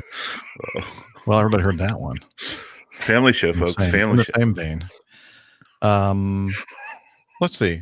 I think we have long enough to talk about this one, and might be some interesting discussion about this. 4. JJ Pittsburgh writes in, "Hi, APG crew. I came across a video talking about how to land a plane as a passenger. Link here." And he gave us a YouTube link. Found this ridiculous, being that it takes many flight hours to become a pilot. I guess it was educational to learn a little more about how landings work, though. I was just curious if videos like these anger you as pilots, as it seems to trivialize what you do and downplays all the training needed to fly a plane. Or do these videos give you a good chuckle, or so you even care? Either way, peace and love, JJ. I did watch it, and mentor. I do like this guy's channel, and I don't know why he did. I mean, if I were him, I would not have made a video about how to get into a 737 and as a passenger, knowing nothing about flying, do all the things necessary to get the airplane on the ground. I don't know if you all were able to watch the video. Yeah, I've seen it before. It's like 31 minutes long. I did not watch all of it. Yeah, I didn't either. But so the problem, I think, is that to us who know something about flying and we know something about the instrument panels, and it would just seem, very simple. But I think to a person that's never seen these things, even with somebody telling you, look at this, this part of the panel and these things with numbers, and you look down and everything has numbers and letters and stuff. I'm just not sure. Imagining the scene in like Airplane where it's just like scrolling past the whole panel of like everything, but doing it like 400 times over. Right. It seems very overwhelming. I just don't see how this would be possible. I don't think it's beneficial at all. I mean, even if the person was the last person to be conscious on the airplane in an emergent situation where they are going to have to land this airplane, I don't see the benefit, because that person's not going to remember this video, nor likely they're going to be able to access it, nor likely they're going to remember to access it or have the internet connection, et cetera, et cetera. So, I mean, it's kind of scary to me, actually, now that you think about September 11th and what we're looking at here. Right. Now it's like a full tutorial of a cockpit. Well, I think that information is still reasonably available to people. All you have to do is go take a instruction lesson somewhere, and they do have simulators where you can do instruction like this as well. And actually, I was actually thinking back to that TV show Amazing Race. One time, as part of their challenges, they had people get into a simulator, and none of these people had had any flying experience. And their challenge was to successfully land the aircraft, and not very many of them were successful, even with an instructor sitting there with them and kind of guiding them through the process. So that was kind of interesting. Now, were they doing it completely on autopilot with auto land, or were they actually? I think they were hand flying. That's what this guy was trying, basically setting it up for an auto land. Auto land, okay. Where they never actually. He said there is a switch on the yoke that you can use to transmit, but I recommend that you never touch the yoke because you could accidentally hit one of the buttons that disconnects the autopilot, and then of course game over at that point.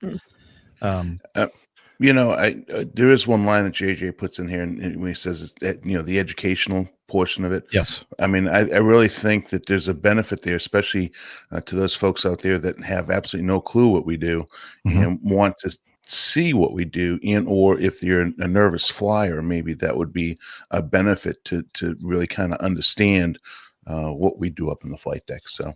That's exactly that was the only thing that I saw positive about it, was the fact that, see, it's more than just pushing one button and the airplane just magically does all these things. You now see there's a lot more evolved to what we're doing, even if everything's on autoflight. So just don't watch the Airbus tutorial. Well, actually, ours is pretty simple. I was just going to make the point of that, I've no doubt that through the years, the various marks of 737 have changed a reasonable amount. So even if you got into a 737 having seen that video, there's no likelihood that it will look exactly the same. And of course, it only applies for a 737. If you got into any other aircraft, it's going to be completely different. And even various companies that have the same airplane, the 737-800, their panel may look a little bit different. They put things in a different place. Even at the same airline. Dana, you go from one MD-90 to another, and they're not exactly in the same place. Yeah, a classic was the fact that we got our first Airbuses from, I think, Northwest. Didn't want them anymore. Did they go bust or something? Could have been. I don't know. And they designated that they wanted their landing light switches to operate when you pushed them forwards, not when you pulled them back, even though the actual aircraft does it the other way around. Because that was the case, we all had to learn to do it that way. And every other Airbus we got, we had the switches turn around so that they duplicated those, which was the most stupid thing to do. But we did, because otherwise you'd be forever turning things off when you wanted to turn them on. Drove us burlesque. So that reminds me of an article that I didn't put in any of our folders. It was Air Italia. No. What's the big Irish carrier? Aer Lingus? No. A cunning airline indeed. Yes, very cunning. They had some kind of a press release about how they were lowering their carbon footprint by utilizing these special retractable landing lights on their Airbuses. And I'm thinking, I think that all of the narrow body Airbuses that have landing lights, I mean, I think they're all the same, aren't they? I mean, aren't they all retractable landing lights on the Airbus A320? I'm pretty sure. I don't know. I'm not a 320 Blake. You have to come on, people out there that are listening right now, help me out here. If you're an Airbus, a narrow body bus, or know something about it, I'm thinking, I don't think that Aer Lingus ordered special models of the airplane that have retractable landing light. I just thought I chuckled so hard when I read this carbon footprint reducing Airbuses. Maybe for the people out there that know nothing about flying and airlines and airplanes or whatever, they might go, that's impressive. I'm all for that. But I'm thinking that's pretty lame, I think. Yeah. Yeah, I agree. Anyway, kind of like pulling the Mad Dogs out of New York because we were concerned about our noise footprint. Yeah, which It's is New York, for goodness sake. Yeah, Have I you know. been to New York? It's a noisy place. I know. I'm just kidding. I'm thinking, You know, we should stop the garbage trucks at night in New York City because they make so much noise in the middle of the night when you're trying to sleep. noise pollution and noise pollution. So yeah, and smell pollution as well. Let's see. We got we already played that. Never mind. Yep. John says the baby bus lights retract. Thank you. I thought so. Is that Thank like you, John. I've always wanted a sports car that has lights that plop up and down. Yeah. I don't know why. Yeah, I've never had one. Yeah, you know what happens though? They break. I mean, you see those cars all the time with one. They look like they're just winking at you. Or droopy lights. We actually, I don't know. We have time to do this audio from Tom. What do you think, Liz? Should we do Do that? it. Okay. Yeah, Here we do go. it. Just go for Just do it. Hi PG crew, it's Tom Harris here. Hope you are all doing well. Winter is really starting to take grip here in the UK. Days are getting shorter. It's certainly feeling colder. And that's put an end to my gliding adventures and escapades for now. Or certainly slowed them down anyway. It's that and a recent discussion around explosive decompressions that has led to my feedback today. So as I'm driving along, the temperature readout in my car is saying that it's 4 degrees Celsius. So not an extreme temperature by any means. But a large part of my job is spent working outside, and you can definitely feel it. It makes working that bit harder. You're sluggish when you're getting in out of the car, and your body's just sort of slower to respond, and it takes some getting used to. Especially jumping in and out of a hot car, or a warm car, which is something I often do in my job. And that's what made me think when Nick or whoever it was on the show mentioned in passing that the temperatures in the cockpit can get down to minus 55 degrees Celsius. Now that's not something that's normally spoken about as a potential threat in an explosive decompression, but that must have an effect on your bodies, your ability to perform. Obviously, you've got the challenge of potential hypoxia, but this sudden drop in temperature must be quite dramatic as well and hard to deal with. You could be bumbling along in the cruise at a comfortable 20 degrees Celsius thereabouts, and suddenly bang, and within a very short amount of time you've lost the best part of 70 degrees. So that must shock the body. So it'd be interesting to know what training, what preparation pilots do to deal with that. And do you test? Are there tests as far as a medical is concerned to see how your body copes with that sudden change? I know that when I'm standing in the shower and I switch it to cold for the last 20 seconds because I'm a bit mental really, but that has that's not nice. That wouldn't be a nice condition to then have to conduct an emergency in and perform an emergency descent and remember all those procedures, and that's not even close to the temperatures you must be experiencing. So your thoughts on that would be brilliant. It'd be interesting to know as well if any of you have ever suffered one of these decompressions and get a first-hand insight into what that was like. Anyway, blue skies, tailwinds, and thermal updrafts are all those who appreciate them. Well, thank you, Tom. And what happens is when you get those explosive decompressions and that sudden cold temperature, you get ice balls.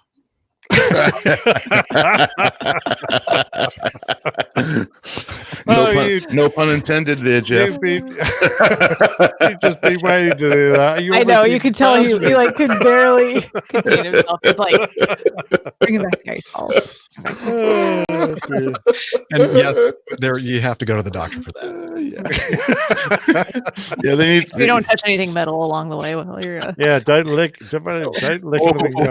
Watch it now. Sorry. Oh my God! Don't lick the ice balls. I'm Too sorry, bad. was there a serious question in this feedback? I don't know. There was. So we're going to call this episode 400, but if not, we would have called it "Don't Lick the Ice Balls."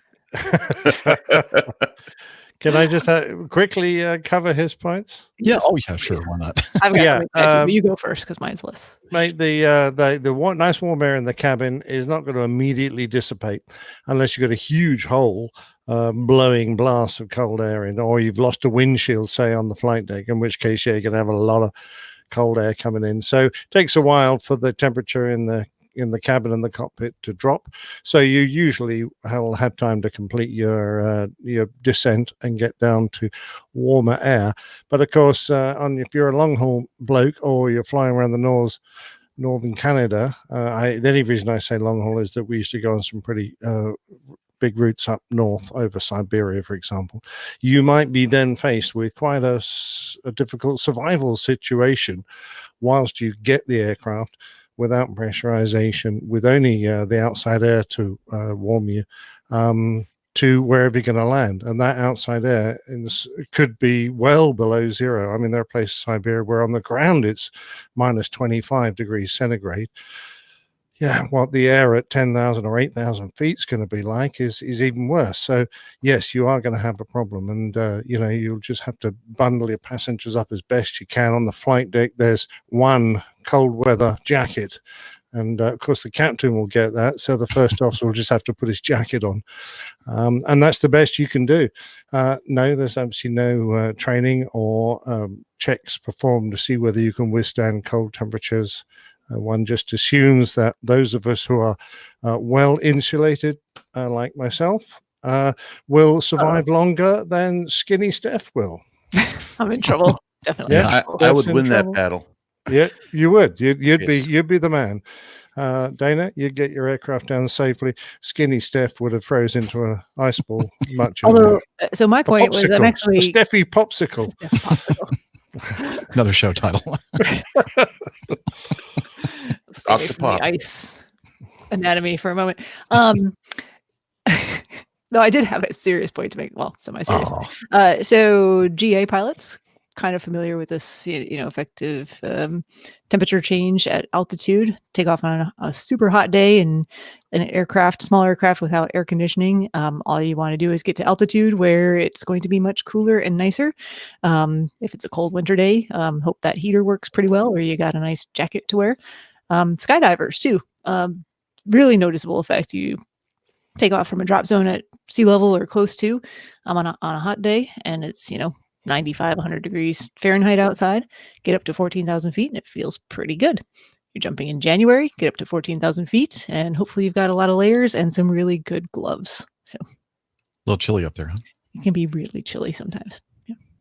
Are you really thinking about it though? Because it just the thrill and rush. Oh, you are? Okay. I am. Maybe I don't have any insulation. When you start, maybe you don't, right? So actually, the very first tandem skydive I ever made, that was what surprised me the most, because I wasn't thinking about it until that door opened, and it was, gosh, I don't even remember what time of year it was. It might have been fall. So we got up to altitude, and it was chilly, and I was a little more taken aback by it than I expected to be. Oh, so okay. Having never jumped out of an airplane, I wouldn't be able to. Yeah, it's a surprising difference when that door opens. I used to love it in the summertime when I was flying parachute jumpers. I go up to altitude, and then that door opened up, and I got the only air conditioning of the day. That's at that altitude. So yeah, it's very nice. It does feel good in the summer. It does. So, but I'm my thoughts on this is, if you're going to be exposed to that type of cold that quickly, I mean, you can have instant frostbite. But I agree with Nick. It's not going to happen that rapidly unless the windshield went out. But the reality is that adrenaline, I think, would probably, I mean, I've never had to experience this, but I would imagine adrenaline is going to take over and you're going to do whatever's humanly possible to get the airplane down to lower altitude as quickly as you possibly can. So I think the net effect, even if you got exposed to that type of a temperature, even short time, you're not even going to know or to feel it, because you're just going to be concentrating on doing your job. That's what my guess. Yeah, the only scenario I see is maybe like you're out over the Atlantic and you're, having to fly another couple of hours or something like that. Then it might get a little chilly, I would imagine. Yeah, that's right. In the middle of winter, it can be pretty damn cold. Even at 10,000 feet or whatever. Yeah, the only ventilation you've got coming in the aircraft is ram air.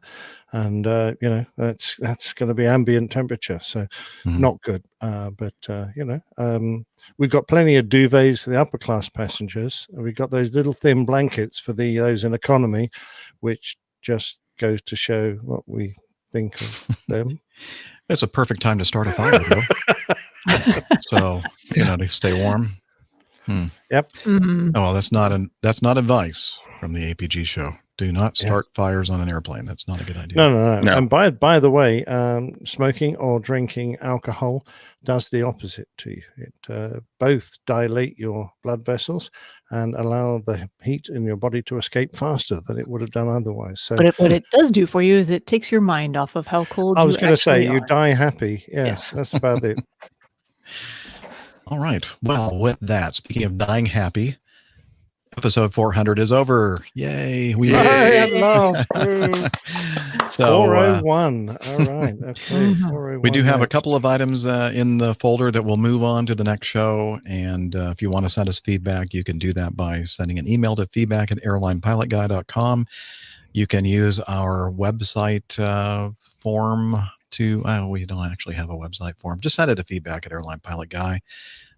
We also have SpeakPipe, a way to record some audio if you want to do it that way, or you can use your smartphone or whatever device to record audio, and then you can attach it to your email to feedback@airlinepilotguy.com. Lots of ways to send us feedback. And we're on the social medias, and we like to call them the social medias. Yes, we are indeed. Head over to Twitter. You can use our handle @APG Crew to find us there. Interact with us. Brevity on the Twitter, please. You can also head over to facebook.com/airlinepilotguy. And another good way to interact with the community, interact with us, share posts, news, whatever you'd like. Hope to see you there. And not only that, but we're also on Slack. We have an APG Slack team that is started by our good friend Hillel. And Hillel, hang on. Hillel, you ready to come on the show? Can you get me a roll of toilet paper? Can that wait? Come on over here. All right. Tell us about Slack, please. APG listeners, please join us on our Slack team. Slack is a communication, coordination, and sharing platform that works on your mobile, laptop, or browser. On Slack, we share news and ideas. We suggest episode and plain tales topics.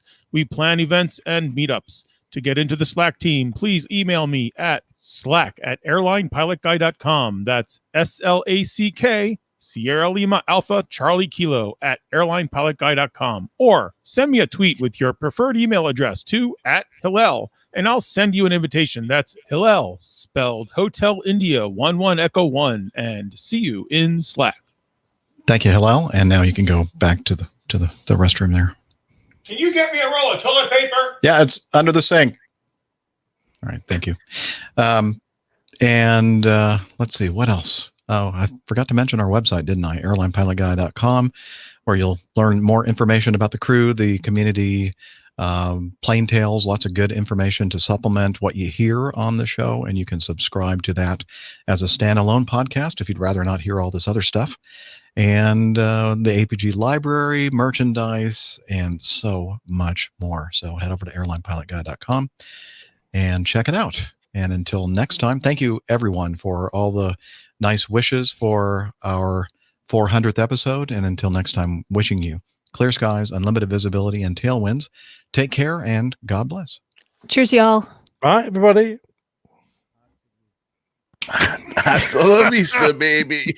Wouldn't be the 400th without that. That's all right. I do all the editing at the end anyway. Tighten it up a little bit. So it doesn't matter. Oh, that was fun.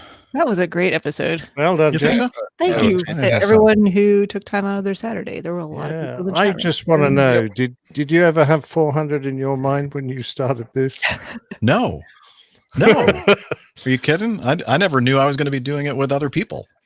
No. You know? So, yeah, I just assumed that I would be doing this little rinky-dink airline show for a couple episodes, and then nobody will Moving on. subscribe and Yeah. just move on to something Find else. else to do. Because that's kind of me. I kind of like, I do a project and then I go, yeah, that's good.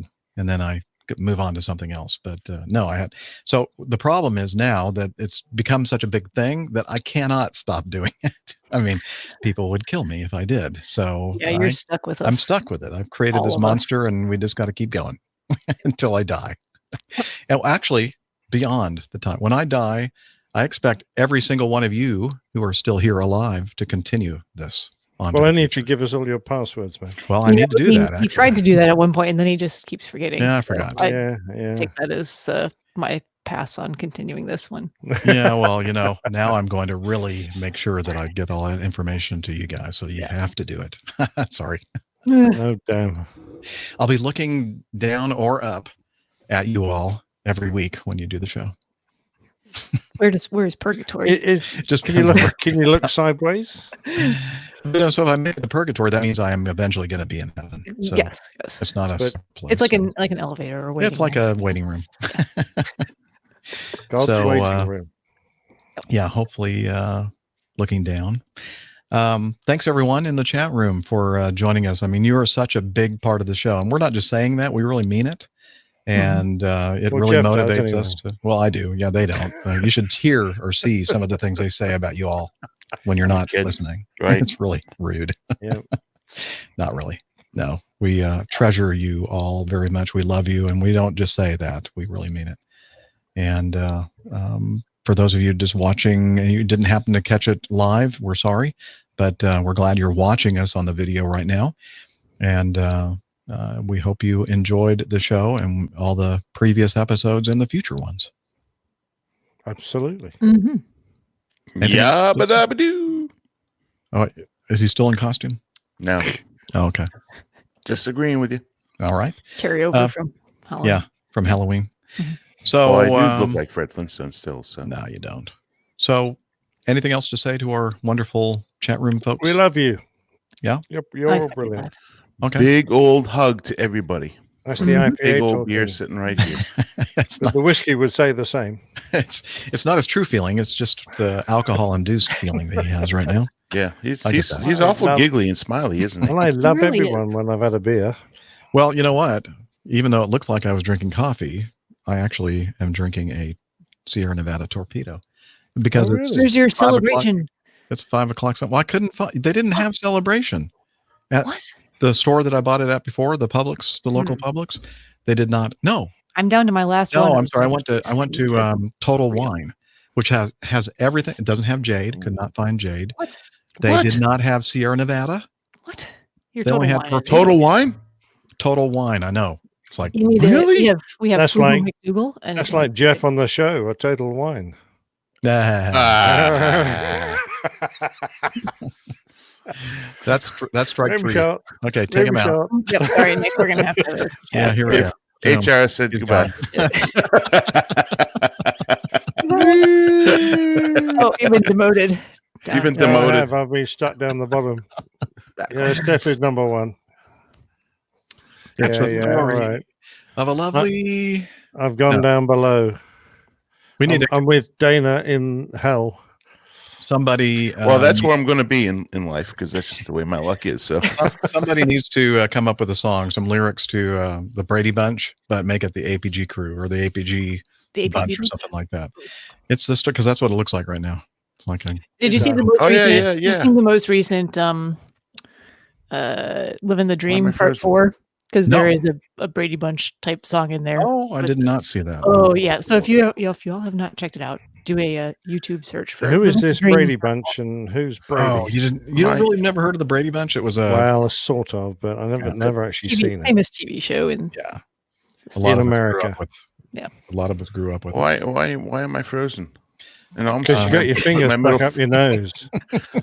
No, it's scratching my nose. Looks like you stuck it up your nose and you're stuck there. Stop it. Stop. Take your hand away. Dana, Looks like I'm giving everybody the middle finger, actually. Kind of does. That too. Well, yeah, why is the video stuck like that? I don't know. I think you need to unplug and replug in your Logitech webcam and your head. Okay. Well, with that, I'm going to say goodbye to all of our internet friends. Goodbye, friends. Bye, everybody. See you next week. Can't see me now anymore, but you can hear you. We can hear you. All right. And the broadcast. Yes, that's why I said